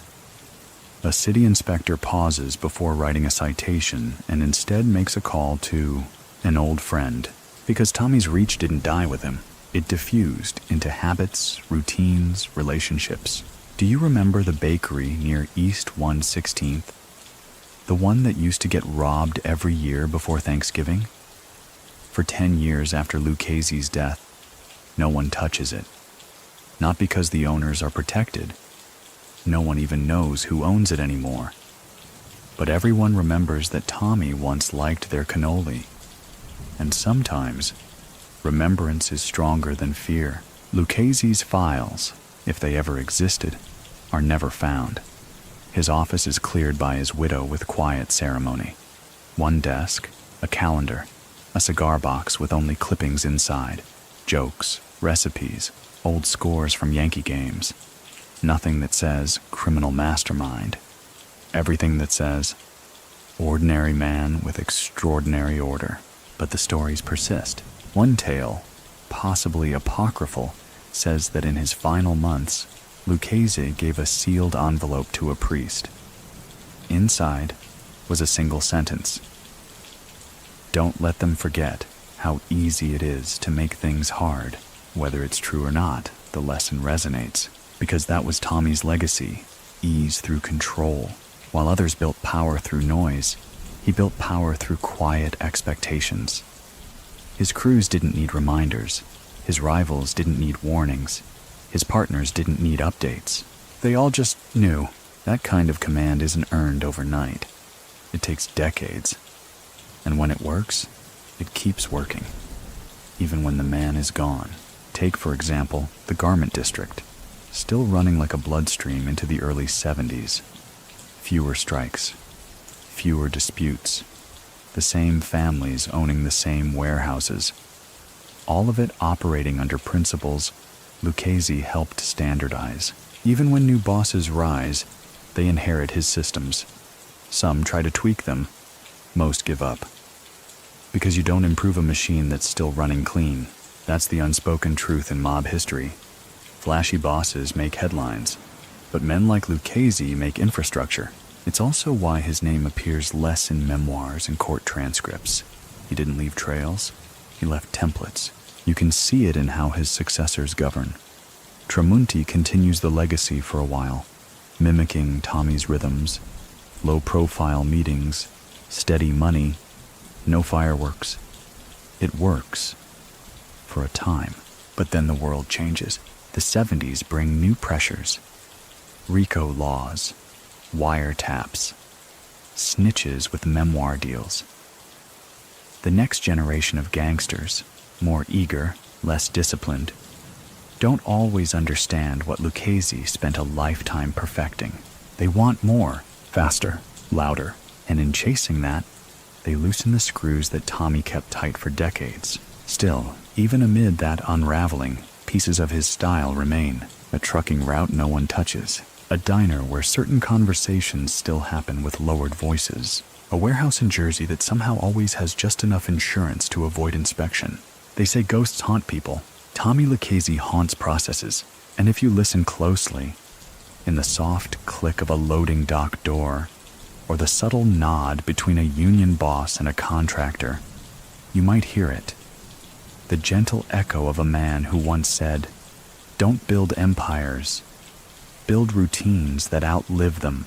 By the early 1970s, it becomes clear just how deeply Tommy Lucchese's fingerprints were pressed into the architecture of New York's underworld. Not just in the criminal enterprise, but in the very culture of how things moved, stalled, or conveniently disappeared. Even with new men wearing the crown, the rhythm of the streets still follows the beat he wrote. Carmine Tramunti, now officially boss, doesn't declare reforms a revolution. He doesn't need to. Lucchese left him a machine that hums, and Tramunti, steady, cautious, knows better than to tinker. His crew still calls it the schedule. Trucks still follow routes set years ago. Union payoffs still move on dates chosen by Tommy's quiet wisdom, and even the captains most skeptical of change admit it just works. The FBI, ever hopeful that Lucchese's death might loosen tongues or unravel the system, finds themselves frustrated. Again, wiretaps record nothing but routine. Surveillance captures only brief exchanges. One agent writes, "It's as if we're trying to investigate a calendar." That's the thing. Lucchese didn't just build structure. He built discipline. And discipline is contagious when it works. His legacy doesn't require loyalty. It requires momentum. Like a pendulum swinging, unbothered by who wound the clock. But while the inner workings remain intact, the world around it begins to shift. Television news crews grow bolder. Politicians campaign on cracking down harder. And younger mobsters, greedy, restless, start questioning why the game isn't faster. Why they can't expand rackets, or show off, or just do it like the movies. To them, Lucchese is a legend, but a slow one. They don't understand that slow is what kept him standing for decades. Still, not all forget. Old-timers at corner cafes sip espresso and recall stories with reverence. There was a time, one says, you could walk down Mulberry Street and know who owned what. Not because it was written down, because the deliveries ran like mass at St. Anthony's. Always on time. No questions. Tommy made it feel natural. Even his enemies admit it. One former Genovese associate, now long retired and living in Miami, once remarked, "We never feared Lucchese. We just didn't want to disappoint him. And that's rare. Fear gets things done. Respect makes it last." It's during this stretch of time, between 1968 and 1972, that the Lucchese family's influence over labor solidifies into something almost institutional. In the meatpacking district, truck schedules are still negotiated using forms drafted in Tommy's heyday. At LaGuardia, freight containers still get processed through terminals with silent nods to deals made in the back of diners decades prior. And then there's the judges. While most mobsters avoided the courtroom like the plague, Tommy had always approached the legal system with polite indifference. He didn't fear judges. He studied them, knew their habits, their kids' schools, their favorite charities. It's said that in 1970, when a young prosecutor tried to pull tax records from a Lucchese-linked sanitation company, 3 different legal challenges landed on his desk, each from a different jurisdiction, all referencing obscure regulations passed in the 50s. Each of those regulations, whispered into being by men who once had dinner near Lucchese's table. That's not corruption, that's planning, and it lives on. But even the best structures start to show cracks when the climate shifts. The federal government begins deploying the RICO Act in earnest. Surveillance becomes more advanced, and informants, once unthinkable in Lucchese's empire, start crawling out of the corners. It's not a collapse, not yet, but it's friction. And Tommy hated friction. One moment that marks the turning of the tide is the arrest of Carmine Tramunti in 1973. The charge, narcotics trafficking. Now, whether or not Tramunti truly knew about every detail of the French connection, heroin ring is still debated. Many people still think he was just too careful to be that reckless. Others argue the times had changed. Young earners going rogue, or perhaps greed finally breaking through discipline. But one thing is certain, Tommy would have never let it get that close to the flame. The arrest doesn't destroy the family, but it dents the rhythm, and once rhythm is disturbed, recovery becomes harder. That's when some start looking back, not to just honor Lucchese, but to ask, what would Tommy have done? In certain circles, his name begins to take on an almost Talmudic quality. Lucchese wouldn't have allowed that. Lucchese would have moved him out months ago. Lucchese would have shut it down before the press even smelled it. And these aren't exaggerations. They're sincere efforts to remember how to manage things, because management was Lucchese's genius. Not intimidation, not brutality, but the simple art of making people depend on you without realizing it. It wasn't just about trucks and routes and unions. It was about designing gravity. Even beyond New York, his model starts to influence others. In Chicago, certain crews begin copying his approach, spreading influence through delivery routes, not blood. In Miami, a sanitation racket mimics Lucchese's method of embedding clean books beneath dirty routes. He becomes a blueprint, not just a memory, and yet his absence is still felt. A new capo mismanages a dock worker deal in Staten Island. A payout is late for the first time in 25 years. A sit-down drags on longer than needed because no one's quite sure how to resolve it. Without Tommy's glance from the head of the table, the system still runs, but now it remembers him out loud. There's a man, once a minor bookmaker, who retires in 74 and writes a quiet memoir, never published. In one passage, he recalls being summoned to Tommy's office after accidentally overcharging a client tied to a city contract. I thought I was finished, the man writes, but he just looked at me and said, "That's not how we do math. Make it right, and then make yourself better at arithmetic." That line stays with the man for decades. Not the threat, not the warning, the instruction, because that was Lucchese's style. Correct quietly, reinforce silently, and move forward like nothing ever broke. Even in death, he's still correcting things. And so, the 1970s roll on. Messier, louder. But somewhere beneath the chaos, if you peel back the layers, the signs of Lucchese remain. In contracts, in habits, in men who still fold their shirts a certain way and return calls at exactly 9:01 a.m. And in the city itself, a city that still, unknowingly, moves along tracks he helped lay. By the time the late 1970s drift into view, the world Tommy Lucchese once calibrated with such quiet precision is beginning to fray around the edges. Not collapse, not crumble, but rattle. Like a chandelier with one loose chain, still hanging, still shimmering, but with a soft warning hum that only the observant can hear.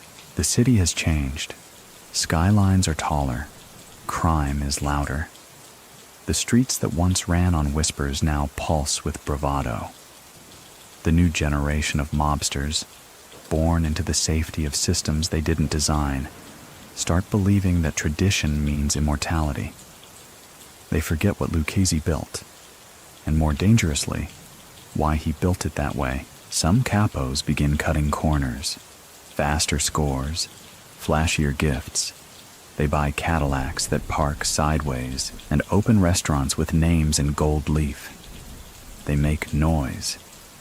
And noise, as Lucchese always knew, attracts flies, and eventually, federal agents. Still, the ghost of Tommy lingers in corners. His rules, now passed around like folklore, keep certain wheels spinning. Trucking in the outer boroughs still runs on his schedule. Garment deliveries to boutique chains downtown, same packaging code. Even a handful of warehouses in Newark still file their inventory logs using color-coded clipboards Lucchese's crew introduced in '62. But without Tommy's presence, the compliance becomes nostalgic instead of functional. There's a moment in 1977 when a young upstart within the family suggests scrapping the old Monday collections rhythm in favor of digital coordination, an early crude attempt to modernize. The idea gets traction until one of the elder lieutenants who once sat in Lucchese's living room says quietly, "You want to rewrite Tommy's clock? You better learn how to build one first." The room goes silent. The plan dies. That's the thing. Lucchese's authority wasn't just in systems. It was in memory. And memory, while powerful, has its limits. By 1978, the Lucchese family is still operational, still respected.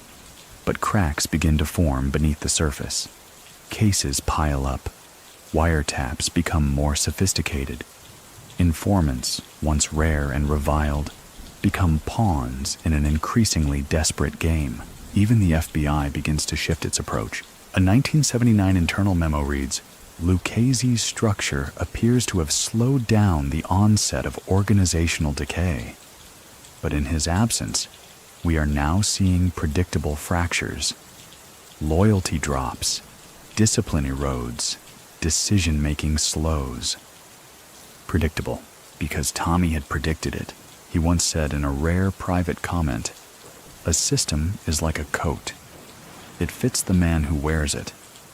But if the next guy's built different, he'll either ruin the coat or himself." Still, there are bright spots. One small team, led by a capo named Benny Salvo, trained personally by one of Lucchese's last capos, continues operating like it's 1965.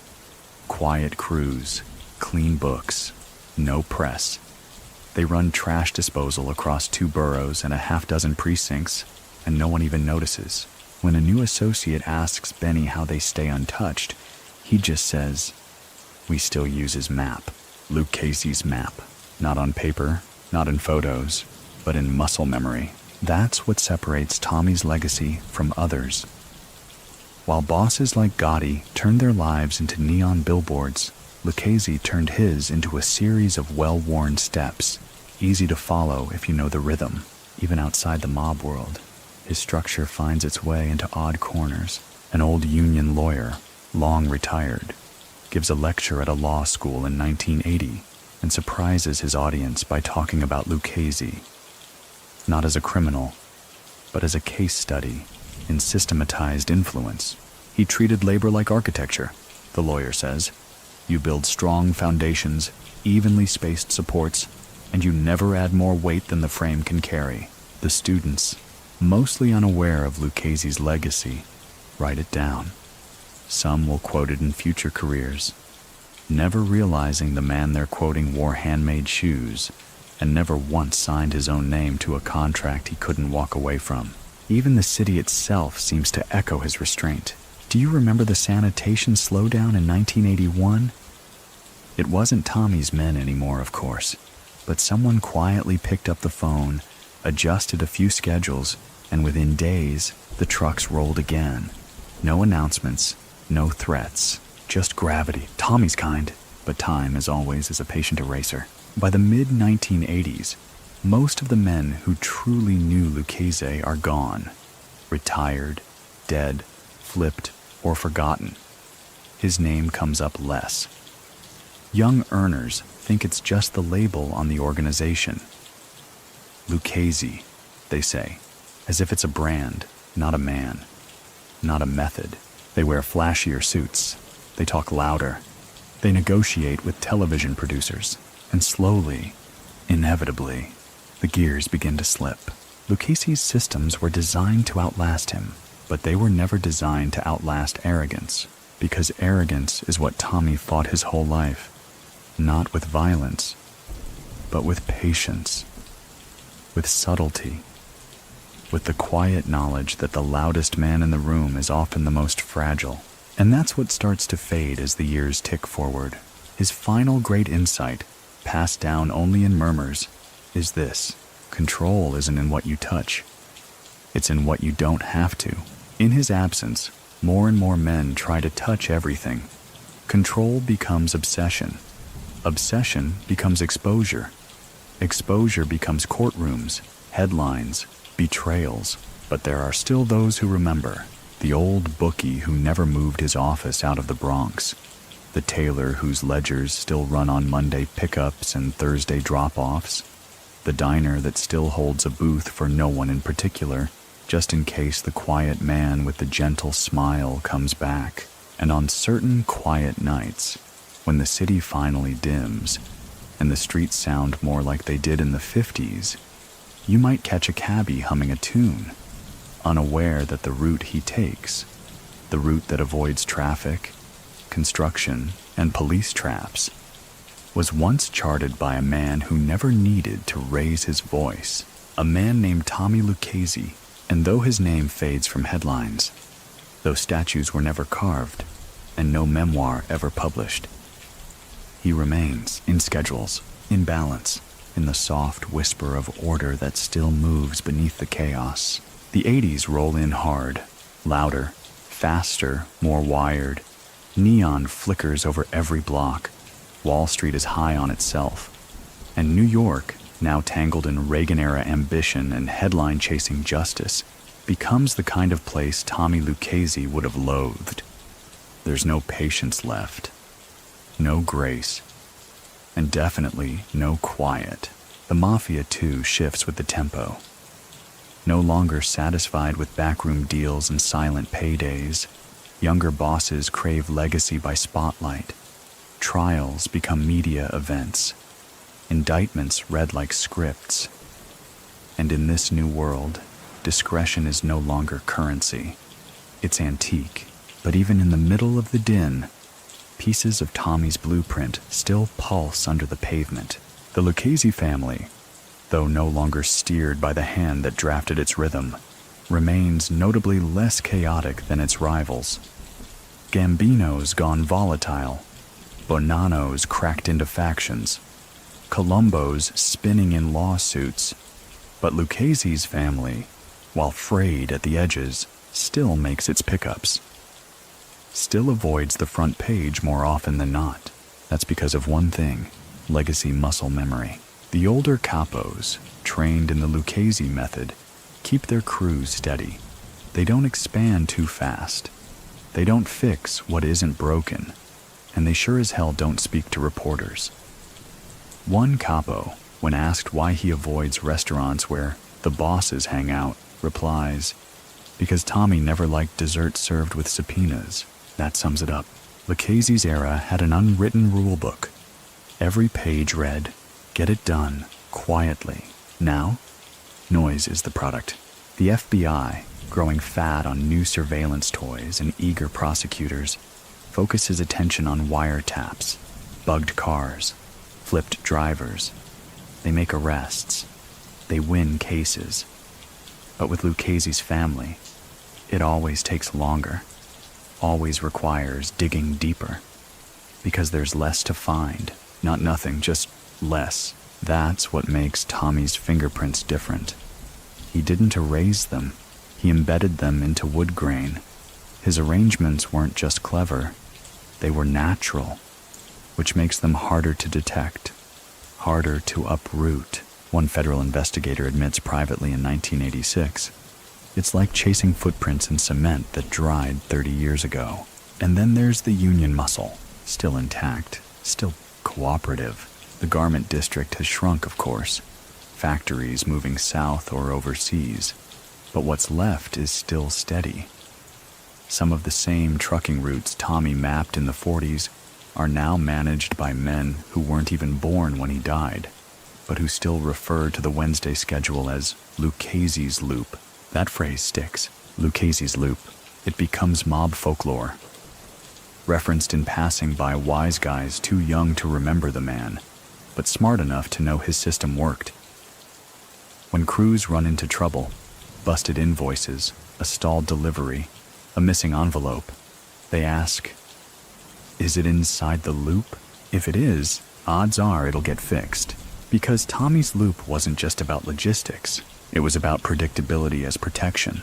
But the culture around it begins to corrode.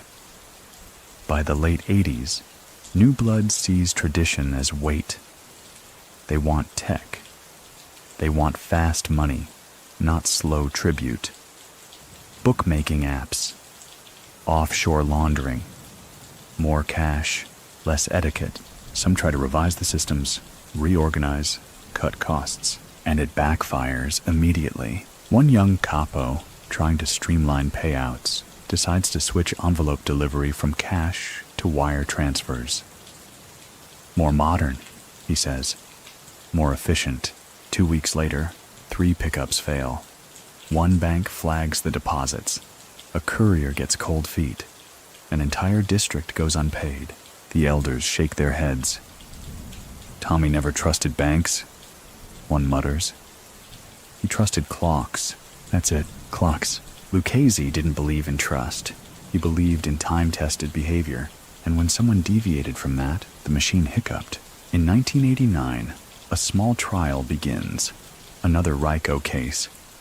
The prosecutors line up witnesses, flip a bookkeeper, tie threads from a freight company to an offshore account. But they can't tie any of it back to Lucchese's core, because even though the family's still operating, its spine, what Lucchese built, is still largely intact. In one of the trial's quieter moments, a witness mentions an old accounting practice. Payments made with coded slips of carbon paper, matched to invoice dates instead of names. We called it Tommy's Shuffle, he says, grinning nervously. That moment doesn't make the papers, but every man in the courtroom hears it. Tommy's Shuffle, just another layer of systems designed to function like air. Always present, always needed, rarely questioned. Meanwhile, outside the courtroom, the real world turns. Manhattan builds up. Skylines glass over. Mob money slowly trickles into construction again, through concrete pours and scaffolding rentals. Lucchese's model, low visibility, high control, gets borrowed, then blurred. Some crews copy it, others dilute it, but none replace it, and yet traces remain. A small freight company in Queens, incorporated in 1963, still files its route maps by hand. Tuesday pickups, Thursday drops, no direct deposits. Ask the manager why, and he shrugs, because that's the way Mr. L liked it. Mr. L, no full name, no brass plaque, just the ghost of consistency. Do you remember the tailor shop in Midtown that always closed at 3:45 p.m., no matter what? No one knew why. The current owner inherited it from his uncle. All he knows is that on Thursdays, a man once came in to sit. Didn't buy anything, just read the paper, asked about deliveries, never raised his voice. The man's name, long forgotten, but the chair remains. It's little moments like that, untraceable, unrecorded, that mark Lucchese's true legacy. Because Tommy didn't just shape a crime family, he shaped expectation, how things move, who says yes, when no means maybe.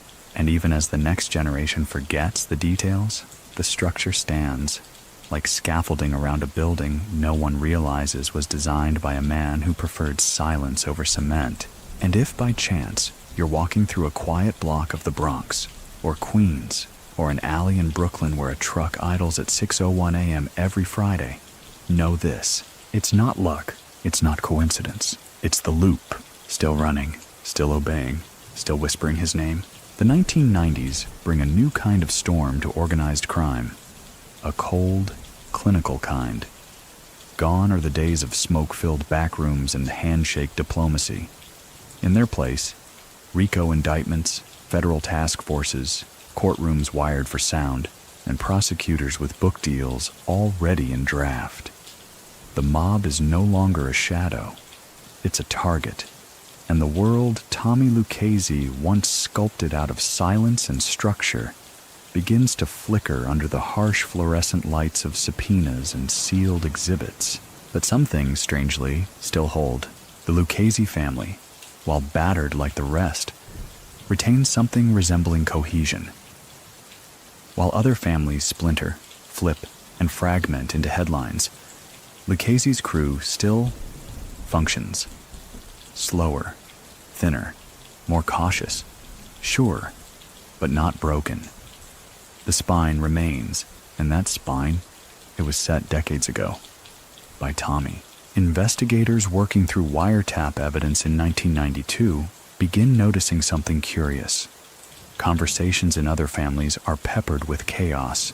Who's mad? Who's disloyal? Who's about to flip?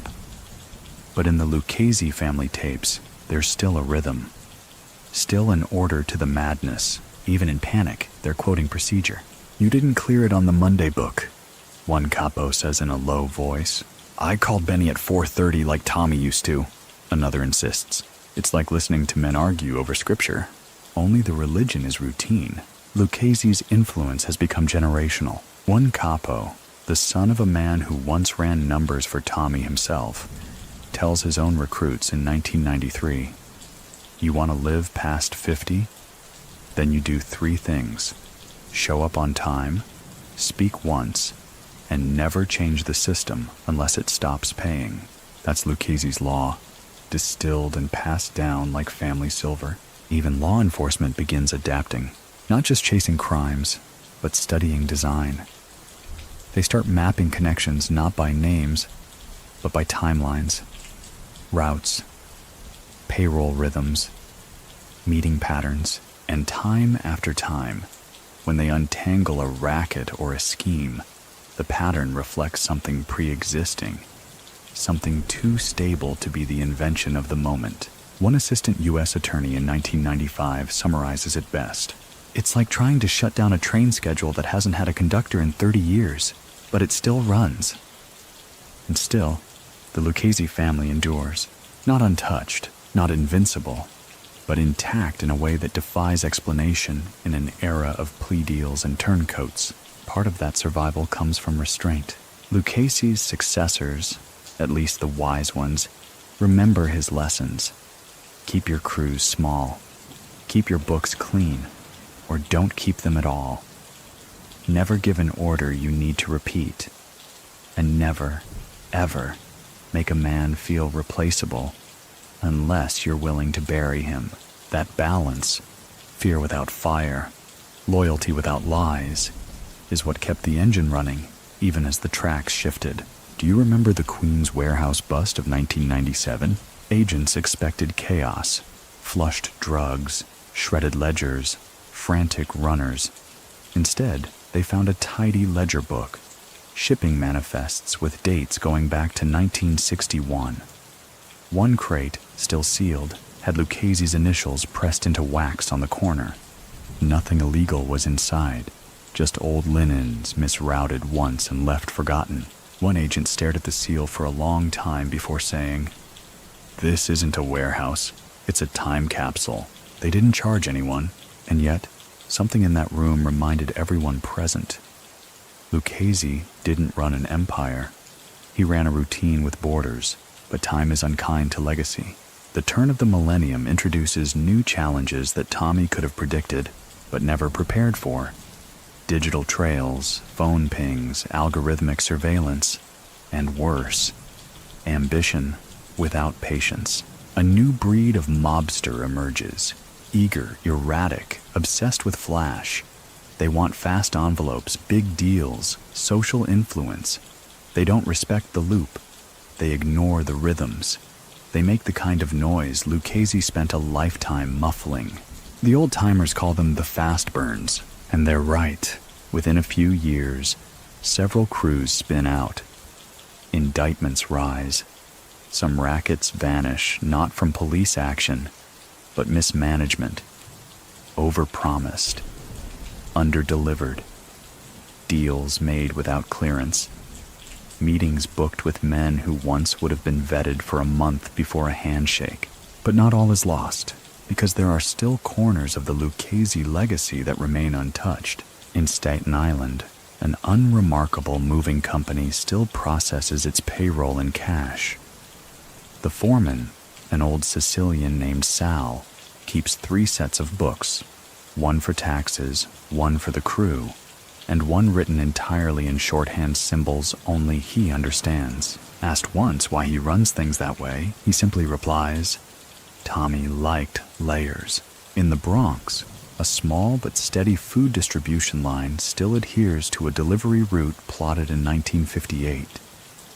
The driver, 63 and nearing retirement, says the route has never needed changing. It works. Why fix what works? That's the question that haunts the men now chasing Lucchese's ghost. Why did it work so well? Why does it still work? And maybe the answer is this: because Tommy never built an empire. He built permission. He gave men the permission to believe that order was not just possible, but profitable.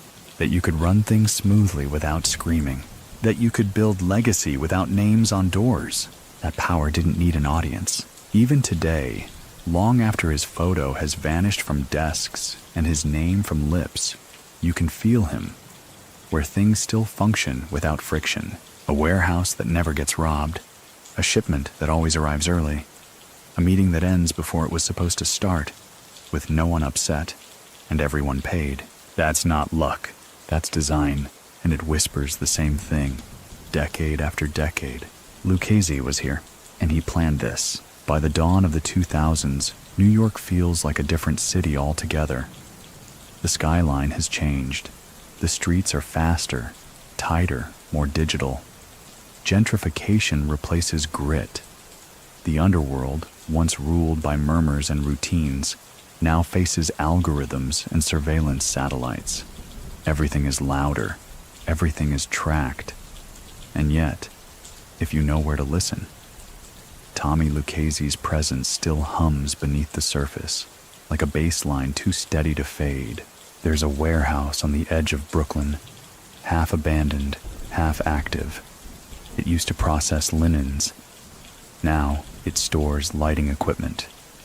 But once a month, a quiet man with a ledger, not a tablet, walks the perimeter with a clipboard and marks the locks with a chalk stick. He says little, smiles rarely, but every item is exactly where it's supposed to be. Ask him why he still does inventory that way in the age of scanners and barcodes, and he'll shrug. The man before me worked for someone important. We don't change it if it's not broken. He doesn't mention Lucchese, doesn't need to. The system, still moving. Elsewhere, the Lucchese family, still bearing Tommy's name, is weathering storms. Indictments rise. New capos surface and vanish. Cases drag on. Cooperation becomes common. Informants fill the pages of court transcripts with details that would have made old-timers bury their faces in their hands. But even amid this fragmentation, something unexpected occurs. A return to structure. Younger mobsters, jaded by the chaos of unchecked greed and blown operations, start looking backward. They begin asking about how it was when things worked. They want to know how envelopes moved before there were apps, how disputes were solved without blood. how crews stayed quiet and profitable, and the name that surfaces again and again, Lucchese. Not as a saint, not as a savior, as a standard. Some families begin holding closed-door meetings not to plan hits or hustle new rackets, but to restore order. They dig up old protocols, resurrect Lucchese's tempo, weekly check-ins, no cross-crew freelancing, all money accounted for on Fridays, all decisions made on Mondays. It's not nostalgia, it's necessity, because chaos, it turns out, isn't profitable. One young soldier caught in a wiretap in 2003 can be heard saying, "We gotta run it like Tommy did. Clean books, clean boots." His capo chuckles. Tommy's dead, but then adds, "But yeah, maybe you're right." Even federal agents begin to acknowledge that Lucchese's model, though criminal, was oddly responsible. One retired agent, interviewed for a documentary, says, "I didn't respect what he did, but I respected how he did it. He didn't just break laws, he built systems." Systems. That's what always comes back. Not violence, not infamy, systems. Do you remember the old cafe on Arthur Avenue that used to host afternoon card games for old bookies and ex-longshoremen? It shut down in 2006. Before the doors closed, the owner left a letter in the window. It read, "To the gentleman who played here and always kept it clean. The game is over, but the rules were beautiful. Thank you. Vito." They say Vito's father once served espresso to Tommy Lucchese. Not a word needed, just a nod, and a schedule that never missed. Even now, in the digital age, some parts of Tommy's world remain untouched by modern chaos. One private garbage route in the Bronx still operates using Lucchese-era invoice codes, manually typed. The drivers? Sons and nephews of men who once picked up restaurant bins under his watch, and they still say things like, "We don't skip Thursdays. Tommy hated a skipped Thursday." The line gets a laugh, but the route never skips, because under the smog and scroll of the modern city, beneath the glass towers and 5G signals, there are still rituals, unseen, uncelebrated, quietly unbreakable. And most of them trace back to a man with soft shoes, a steady watch, and a voice that never needed to shout. You know what's strange? Even the mob historians, the ones with timelines and mugshots who've diagrammed every boss from Maranzano to Gotti, tend to pause when they reach Lucchese. They call him the shadow strategist, the invisible dawn. They note how few headlines carry his name, how few bullets had to be fired to sustain one of the most enduring crime families in American history. They wonder, aloud, how that kind of discipline could survive in an ecosystem built on ego. And some still debate how much Lucchese really knew. Did he personally authorize every move? Every deal? Every drop of influence into political veins? Or had he built something even more powerful? A system that could think for itself, because that's the thing about perfect design. When it works, no one notices. The world remembers those who make noise, but it functions on the work of those who don't. And Lucchese? He didn't make noise. He made things move. So next time you walk past a warehouse whose lights flick on at exactly 5:55 a.m., or a city truck that idles in place for 5 minutes longer than necessary, or an envelope passed quietly across a diner table before the second cup of coffee, ask yourself, was that chance? Or was that just Tommy still working? By the second decade of the 21st century, Tommy Lucchese has been dead for over 40 years. And yet, his name still moves in whispers, in courtrooms, in coffee shops, in construction site trailers, where old habits outlast technology. He is not remembered with the glamour of Capone, nor the tabloid tragedy of Gotti. His fame is not cinematic. It's functional, because Tommy didn't craft stories. He crafted systems. And systems, when built well, tend to keep breathing even when their architect is dust. In 2012, An internal union audit flagged a payroll discrepancy in a sanitation contract serving 3 boroughs. Nothing criminal, just a strange consistency. Payments came early. Crews rotated exactly every 8 weeks. Even when vendors changed, the same trucks kept arriving. A consultant reviewing the pattern raised an eyebrow. "This doesn't look like corruption," she said. "It looks like planning." That's the ghost again. Lucchese's kind of ghost, not haunting people, haunting processes. And while his family, the organization that bears his name, has changed, shrunk, and in many ways become a pale echo of its 1950s might, there are still corners of the city where Lucchese's legacy remains operational, not because anyone enforces it, but because no one's figured out how to do it better. One such place is a warehouse complex on the edge of Queens, tucked between a bakery supply company and a used auto parts distributor. It's quiet, clean, no security cameras, no guards, just a single office with a man in his 60s, known only as Gino. Every Monday morning, envelopes are laid out. They're picked up by men who never speak. The sign-in sheet is handwritten, the handwriting identical for each entry. When asked once why the system isn't digitalized, Gino chuckled. Because Tommy said if it ain't broke, don't let it near a keyboard. Gino never met Lucchese. His father did. That's how memory works in this world. It doesn't need archives. It just needs routine. Elsewhere in the city, a young real estate developer pushing to renovate a lot in the Bronx finds his permits stalled. Not rejected, not denied, just paused. When he finally meets a city liaison for coffee, he's told to talk to a guy who handles the trucks. Confused, he follows the trail until it leads to a minor sanitation subcontractor, one whose founder once did weekly pickups on a Lucchese-controlled route. He's told, gently, that if he wants progress, he might consider using a different cement supplier, one that dates back to the 1940s, one that still keeps 2 sets of books. One for the city, one for the schedule. Tommy's schedule, that's the thing. While others sought control through noise and fire, Tommy built a system that hides in plain sight. A system that becomes expected. Even the NYPD in off-the-record conversations admit it. "I don't know how he did it," one detective says in a 2015 podcast that would later be scrubbed of names. But there are things, old things, still moving because of what he put in place. He built traffic patterns that weren't for cars. They were for power. Meanwhile, in the underworld itself, Lucchese's name becomes mythic again. Not because of recent events, but because so few bosses today can replicate his model. Young earners treat the name like scripture.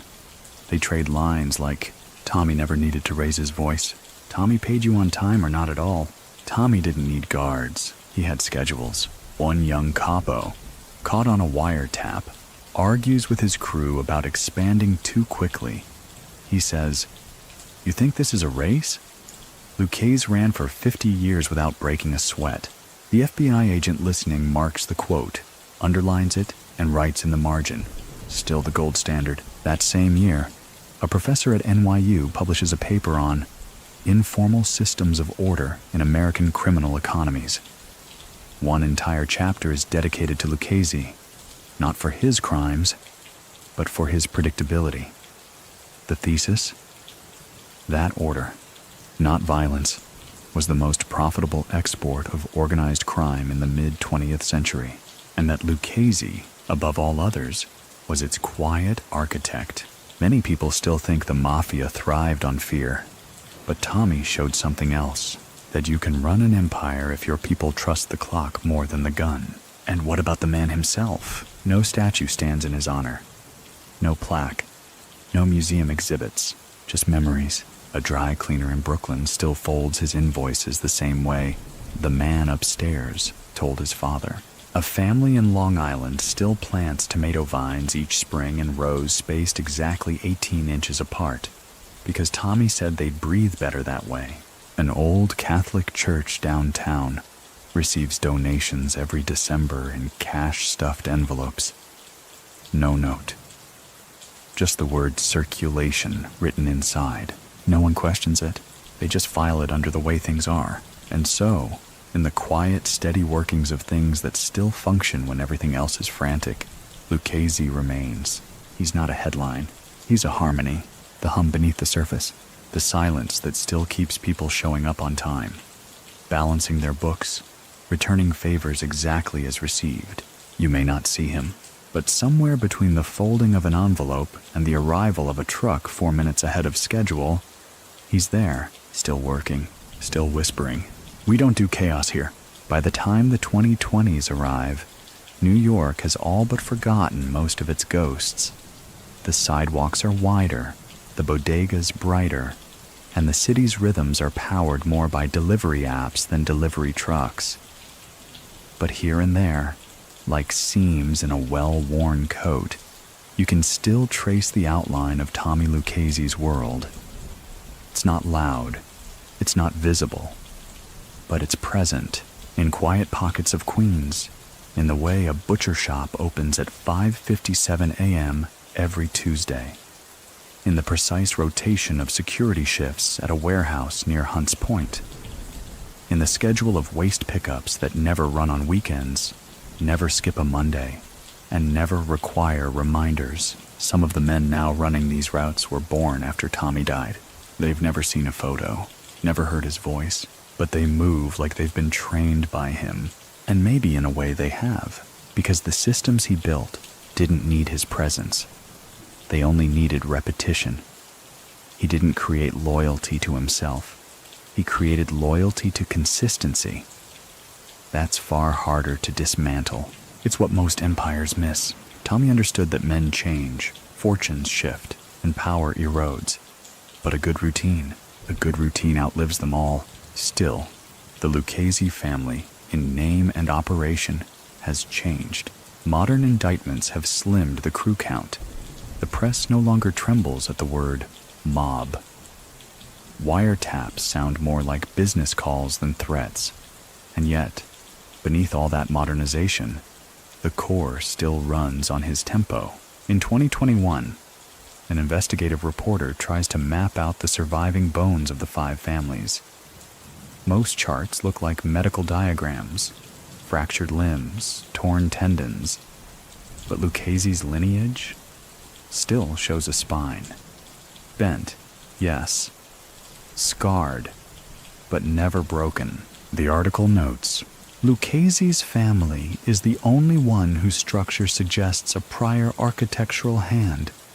Someone who built for endurance, not for flair. Tommy would have smirked at that. He always preferred blueprints to battle plans. You remember that old diner in the Bronx, the one with the creaky booths and a jukebox that only plays Sinatra on Tuesdays? It still serves a lunch special called the Tailor's Plate. No one really knows why. It's just been on the menu since 1969. Ham, provolone, pickled peppers, clean, quiet. Some say it was Tommy's favorite. Others say it wasn't. But the plate never leaves the menu. Why? Because someone once asked it to stay. And in Tommy's world, if something works and doesn't cause trouble, it stays. Even today, when surveillance comes by satellite and orders are encrypted, there are young earners who return to the old ways. They keep hard copies. They walk their own pickups. They learn the names of the janitors and the night shift guards, not out of nostalgia, out of instinct, because Lucchese's system taught a deeper rule. People matter, but schedules run them. One young capo tells his crew in 2023, "You don't impress me by being loud. You impress me by being where you said you'd be, on time, with everything balanced." Another laughs and calls it Tommy talk, but the crew listens, because somewhere between the noise of modern crime and the chaos of ambition, they know something's been lost, the rhythm of reason. Lucchese had it, he lived by it, and more than that, He left it behind. That's rare. Most bosses leave wreckage. Tommy left maps. And those maps, whether in the timing of a payroll drop or the angle of a delivery van's route, still work. There's even a story, unverified but repeated in low tones, that a city department once tried to optimize waste management routes using AI. After 3 months of testing, the AI spat out a schedule almost identical to one drafted in 1956 by Tommy's logistics guy. The report was shelved because you don't argue with results, even if they wear a dead man's shoes. Many people still think the mob's power was in violence, but the real power was efficiency. Lucchese never boasted, never posed. He didn't want to be feared. He wanted to be obeyed because the alternative was dumber. He proved, quietly, that you could build a dynasty not on force, but on function. And when he died, he didn't leave behind chaos. He left behind clockwork.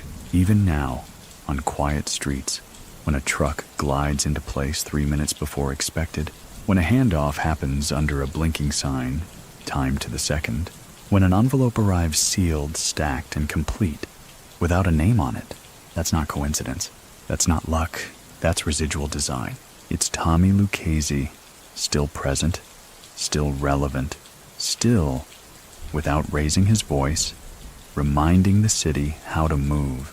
He didn't just build a mafia, he built a metronome. And though the men have changed, the buildings have shifted, and the streets now hum with a different kind of traffic, his timing remains quiet, consistent, unflinching. You won't see his face on murals, but his fingerprints, still pressed into every smooth operation that no one notices. And that was always his goal. Because if they notice, you did it wrong. In the criminal underworld, they say the worst fate isn't prison or death, it's irrelevance. And yet, Tommy Lucchese remains the rare anomaly. A man long dead, long silent, and yet still consulted in absence. How? Because the rules he wrote, unspoken and unwritten, are still being obeyed. Not out of fear, but out of results. There's a small cafe in East Harlem where 3 men meet every other Wednesday. They don't carry weapons. They dress plainly.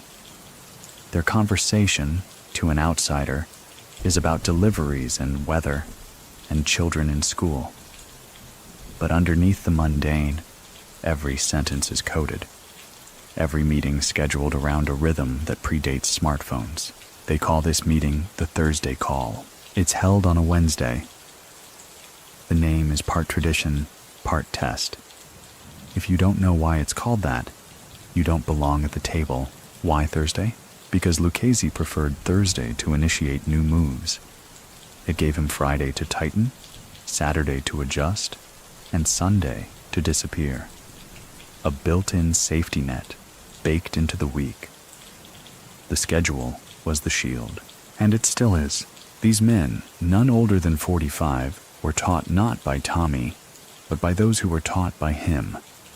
That's how legacies stretch, not in banners, but in behavioral echoes. Even when indictments strike, as they inevitably do, the core system survives. The names change, the faces vanish, but somewhere, a note gets handed off without a word. A truck route pivots to avoid risk. A crew holds off on a deal not because someone said no, but because the tempo feels off. Intuition? Sure. But also residual pattern memory. Do you remember the tale of the red folder? It's almost legend now. An old Lucchese captain, one of the last to know Tommy personally, was rumored to carry a worn red folder wherever he went. Inside, not plans, not names, not cash, just procedures. How to settle disputes between crews, how to handle late payments without escalation, which priests could be trusted with whispered confessions. When the old man died in the early 2000s, the folder vanished. Some say it was burned, others say it was split into pieces and handed out. One protocol per man. What's known as this. Several modern Lucchese crews began moving with sudden coordination shortly after his death. as if guided, as if the folder hadn't disappeared, only dispersed. It's eerie in a way. Most organizations struggle to survive even a single generation. But the Lucchese family, built under Tommy's quiet stewardship, has now weathered nearly a century of surveillance, betrayal, technological shifts, and societal upheaval, and still functions. Reduced? Yes. Invisible? Often. But broken? Never quite, because it was never just about profit. It was about discipline. Tommy once told an associate, so the story goes, "I'd rather lose $1 on time than earn 10 in a scramble." And that philosophy, still evident. In 2024, a state contractor reviewing transportation bids noticed one outfit underbid everyone by 7%, yet still hit every benchmark early. When pressed on their methods, the rep replied, "We don't bid for margins, we bid for longevity." The company had no online presence. Its billing office used a fax machine. Its manager? The grandson of a man who once stitched suits for Lucchese lieutenants. Patterns again, routines again, and Tommy, still again, in the margins.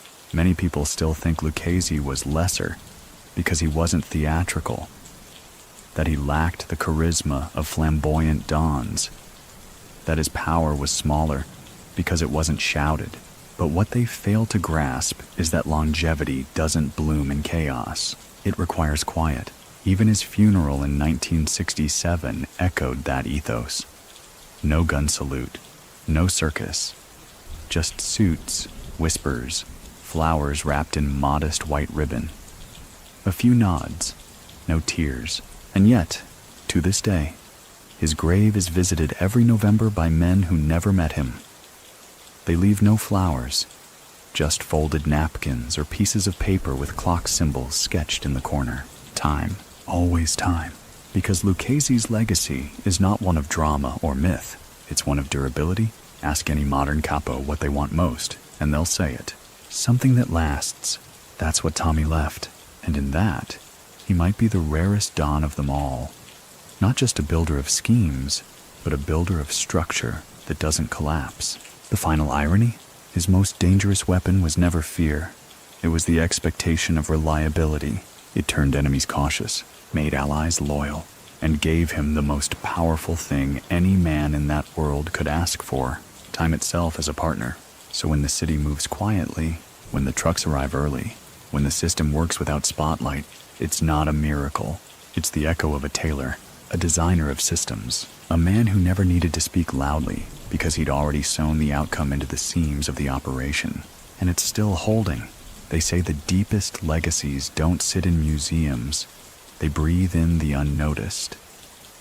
That's where Tommy Lucchese's fingerprints remain, not carved into plaques, but etched into the cadence of a city that still, somehow, moves to a rhythm he helped compose. Let's take a walk down Mulberry Street. Not the one tourists pose on with cannoli and selfies, but the early morning one, when the street still smells like bread and oil, and metal gates creak open like old joints. There's a produce vendor, Frankie, third generation, who arranges his crates by color, not by fruit. His grandfather used to do the same. Why?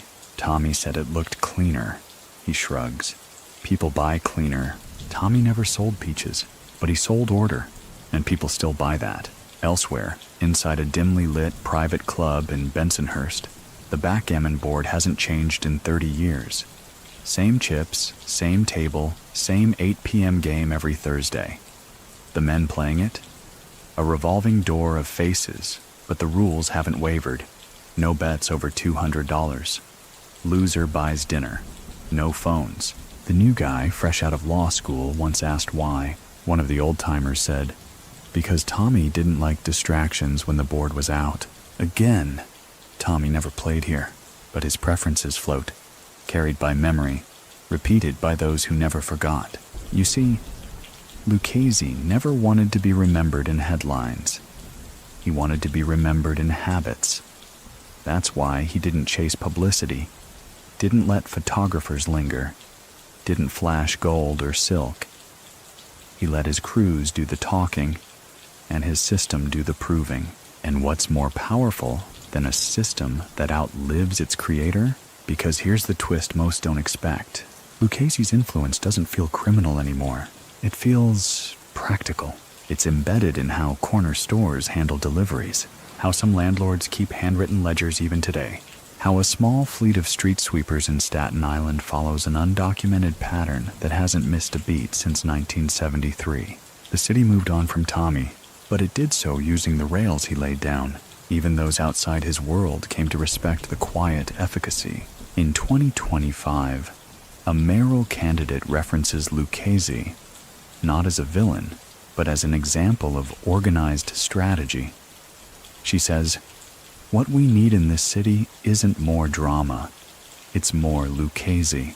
She's criticized, naturally, but in the Bronx, she gets the vote, because the people there remember that the trains once ran on time, and not because the city scheduled them, but because someone made sure the envelopes moved first. The Mafia historians, now mostly academics and podcasters, have started calling Lucchese the architect, not because he designed buildings, but because he built behavioral architecture, frameworks, unshakable norms. He was the kind of man who'd ask, "Can we do it cleaner?" And not just mean literally. Cleaner as in smoother, cleaner as in repeatable. That's legacy. Not a name in lights, but a function that keeps functioning. One story, perhaps apocryphal, tells of a young restaurateur whose father once paid street tax to the Lucchese family. When the father died, the son expected the shakedowns to continue. But nothing came. No collectors, no calls. Only, once a year, a man in a pressed coat who dined alone, paid in cash, tipped 30%, and left quietly. That went on for 5 years, then stopped. No reason given, just completed. No blood, no fire, just closure. That too was Tommy's way. Even in the world of favor and fear, he believed in clean endings. Many people still think that Lucchese got lucky, that he simply operated in a less violent time. But look closer, and you'll find he outlived his peers not by chance, but by design. He curated his risks, delegated wisely, kept his own ego ironed down like his cuffs, and perhaps most radical of all, he didn't need to be adored. He just needed things to work. In the late nights, when city lights flicker, and only the sound of distant horns hums through empty streets, some men still check their watches, not because they're late, but because something in them remembers. Lucchese liked things on time, and if you're late, you're not part of the system. You're part of the problem. So the gears keep turning, the papers get passed, the jobs stay quiet. And Tommy? He keeps showing up where no one's looking, because that was always his brilliance. He made himself unnecessary, and in doing so, he made himself eternal. As the years slide further from the world Tommy Lucchese once inhabited, his influence becomes paradoxically stronger. Not louder, not larger, just more embedded, more taken for granted, like gravity, or the hum of refrigeration behind a deli counter. It's not that people remember Tommy, it's that they still follow his rules, often without knowing they're doing it. On a rainy Friday in Brooklyn, a freight driver arrives early to an old warehouse with an invoice dated 6 days in advance. He apologizes for the mix-up, but the foreman shrugs and points him toward the same loading bay as always. "We don't care what the paper says," the man tells him. "Truck's here early?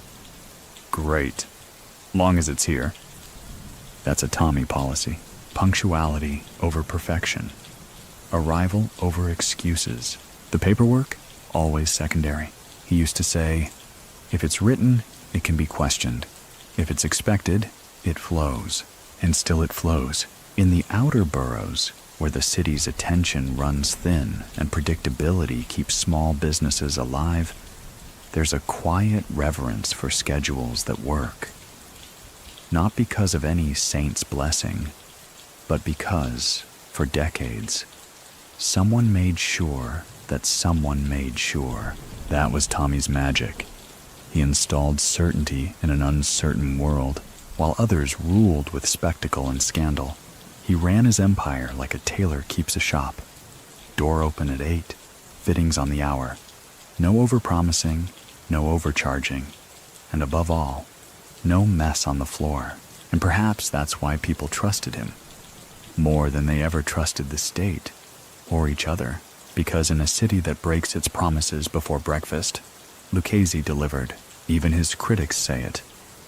He may have run a criminal enterprise, but he ran it better than most mayors ran their offices. One retired NYPD detective speaking on background to a journalist in 2026 put it bluntly.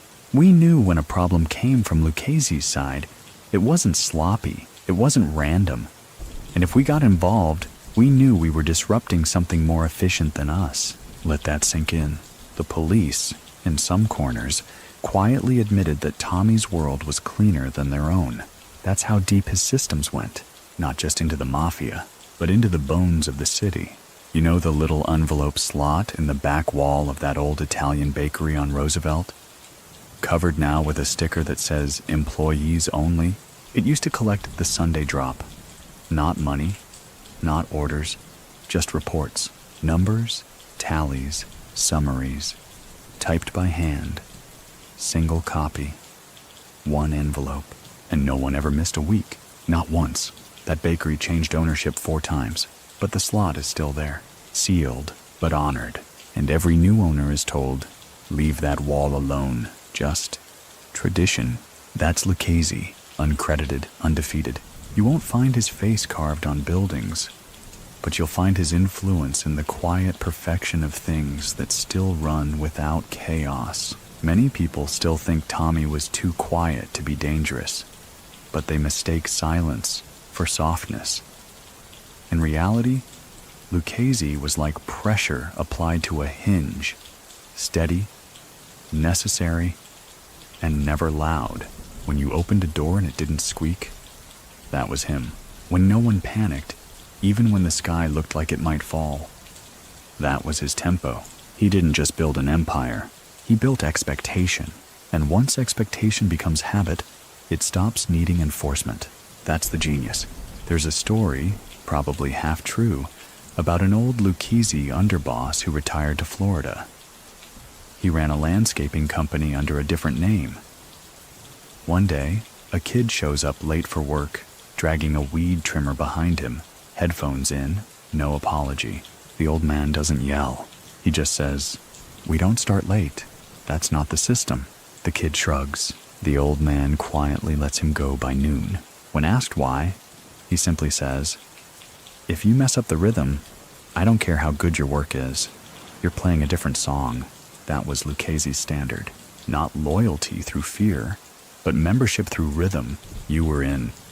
Not if you could fight, but if you could match the pace. That's why he never needed speeches, why his empire never needed fireworks, and why, even now, there are unseen metronomes ticking behind the scenes of New York's oldest operations. Tommy's still here. He's in the early opened storefronts, in the envelopes sealed just right, in the shift changes that happen at 6:01 p.m. Never earlier, never later.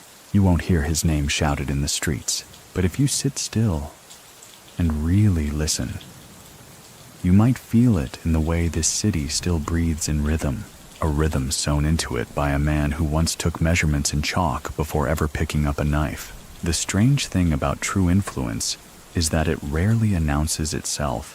It doesn't knock on the door. It adjusts the hinges. That's how Tommy Lucchese built a legacy, not through declarations, but through design. And not the kind of design that needs blueprints, but the kind that reshapes behavior until everyone forgets where the habit started.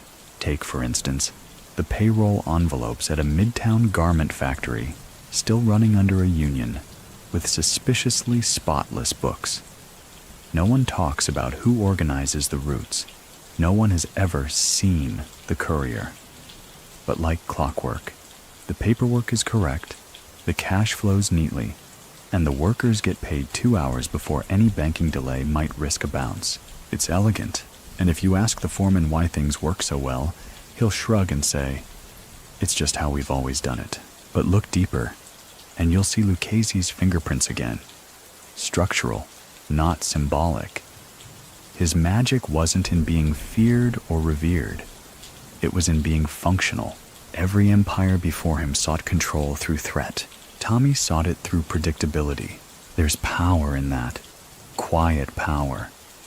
The kind that moves through generations, not like legend, but like routine. Even in law enforcement circles, the name still carries a kind of reluctant respect. A former assistant U.S. attorney, who once led organized crime cases, described Lucchese as the man who gave structure to chaos. Not because he was the smartest, not even the richest, but because he understood a basic truth. People don't crave freedom. They crave order. Tommy gave them that. He gave it to his crews, to his neighborhoods, to the supply chains that ran like silk across borough lines. He even gave it, unintentionally, to his enemies. Because it's hard to prosecute something that doesn't stumble. Hard to break something that bends before it snaps. By the mid-2020s, most young people in New York don't recognize the name. But they know the effects. They know certain restaurants always open early and never run out of bread. They know which waste removal routes somehow get picked up before the trucks are even expected. They know which warehouses are impossible to buy out, because no matter how good your offer, someone already pays on time. That's Tommy, still playing housekeeper in a city that no longer sees the broom. And what about his family? The Lucchese organization today bears only fragments of its founder's presence. The crews are leaner, the operations decentralized. Surveillance makes things messier, faster, harder to choreograph. But the bones remain. It's not the name, it's the discipline, the understanding that to survive, you don't need muscle, you need maintenance. And while other families wrestle with factions, infighting, and too many hungry mouths, the remnants of Lucchese's crew continue to be consistent. They don't draw attention. They don't fight over scraps. They don't flash. They function. And so, even now, a low-level earner with no memory of Tommy's voice still gets told, "You don't work for a gang. You work for the schedule." That's the old ghost again whispering. There's a well-circulated tale in underground circles about a city council bid in Brooklyn where one candidate received silent backing from several neighborhood unions. When asked how she earned their trust, she said she didn't. She just met every single one of them exactly on time. Every time, someone in her campaign staff muttered, "You must be channeling Lucchese." She didn't know the name, but she smiled anyway. Because the praise landed, even without the face. Many people still think Tommy got lucky, that his era was simpler, that he didn't face the fragmentation or tech-savvy chaos of modern organized crime. But luck doesn't last. What lasts is structure. Lucchese's legacy isn't preserved in marble or myth. It's alive in the unnoticed efficiency of things that should have collapsed, but didn't. It's in that phone call that arrives when it's supposed to. In that truck that never needs a GPS. In the man who never makes excuses, because Tommy wouldn't have accepted them. That's the funny part. You could erase his name from every record, burn the photos, scrub the databases, and still, he'd show up, not in face, but in form, because when you build something properly, you don't need to be there to run it. Tommy Lucchese figured that out long before the rest of the world tried to brand it leadership. He just called it doing things right. And so the story winds forward. Quiet, uncelebrated, etched not in bronze, but in the silent handshake of two men who both showed up exactly when they said they would. On time, as expected, just like Tommy taught them. The last breath of a legacy doesn't echo through headlines or monuments. It hums in the places we stop noticing. The coffee brewed exactly 5 minutes before the first customer arrives. The ledger closed with no errors for 3 fiscal quarters straight. The train that always seems to hit its mark with 1 second to spare. That's not coincidence. That's craftsmanship. And that, more than anything, is what Tommy Lucchese left behind. In a Bronx storage facility rarely visited by outsiders, a man in his 60s still unlocks the side entrance at 6:28 a.m. sharp. He doesn't remember who taught him that exact time, just that it mattered, that it meant something, that someone once said it lined up better with the bakery's morning drop. The bakery closed in '92, but the door still opens at 6:28 every day. Somewhere in the blue fog of pre-dawn, a teenager rides his moped to deliver packages across Queens. The company's small, faceless, and efficient. No one misses a drop. Each envelope goes out with a single rubber band and a precise fold. He doesn't know who started that style, only that the boss likes it neat. He doesn't know the boss is quoting a ghost. In downtown Manhattan, across from the steel and glass of a city addicted to urgency, sits a dry cleaning shop run by a man named Carlo. On the wall, behind faded family photos and an old map of Sicily, hangs a plaque that says simply, "Do it once, do it right, do it quiet." Lucchese didn't write that line, but you can hear him in it, can't you? Tommy Lucchese never needed slogans. He needed standards. He didn't die trying to rule the world. He died making sure his part of it ran on time, with minimal blood and maximum consistency. And that may be why his name endures, not as a martyr or a monster, but as a method. Many people still think mafia stories need fireworks to be worth telling. They want blood, betrayal, chaos. They forget that the most dangerous man in the room isn't always the one with a gun. It's the one who never raises his voice, never fumbles a number, never shows up unprepared. That was Tommy, the quiet Don, the tailor of order, the man who ironed out wrinkles in systems the same way others ironed suits. Even now, a well-oiled machine somewhere in the city is running on rails he laid. Even now, young men are promoted, not because they shouted loudest, but because they didn't cause trouble. Even now, invisible threads pull at levers in council rooms, loading docks, union halls, and if you trace those threads, you won't find explosions. You'll find a desk, a drawer full of notes, a routine, and at the heart of it, the memory of a man who proved that efficiency could be a throne, that you didn't need to rule with fear if you could lead with reliability. He didn't build a family. He built a framework, not a kingdom, a clock. And that's the reason we still whisper his name. Not in awe, but in rhythm. Because in a world that forgets everything, we always remember what works. And Tommy Lucchese, he worked. Like a quiet beat, like a trusted shadow, like something you don't notice until it's gone. So now, as the hum of the city drifts behind us, and the image of that quiet tailor fades into the soft folds of memory, let your thoughts settle. Let them ease into the cadence of stillness, the kind Lucchese would have preferred.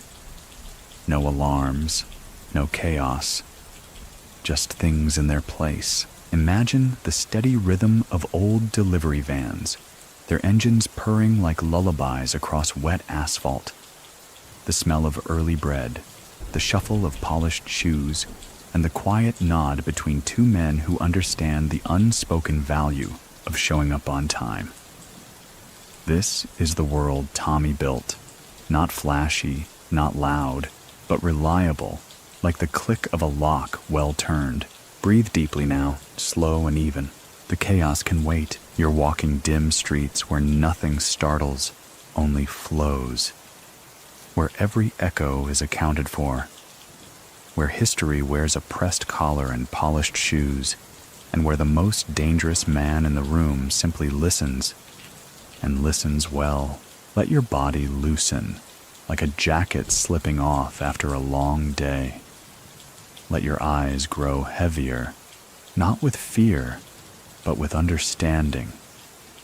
That the world, for all its noise, still spins better when someone like Tommy quietly keeps the gears turning. Good night, friend. Sleep deep and let the rhythm carry you.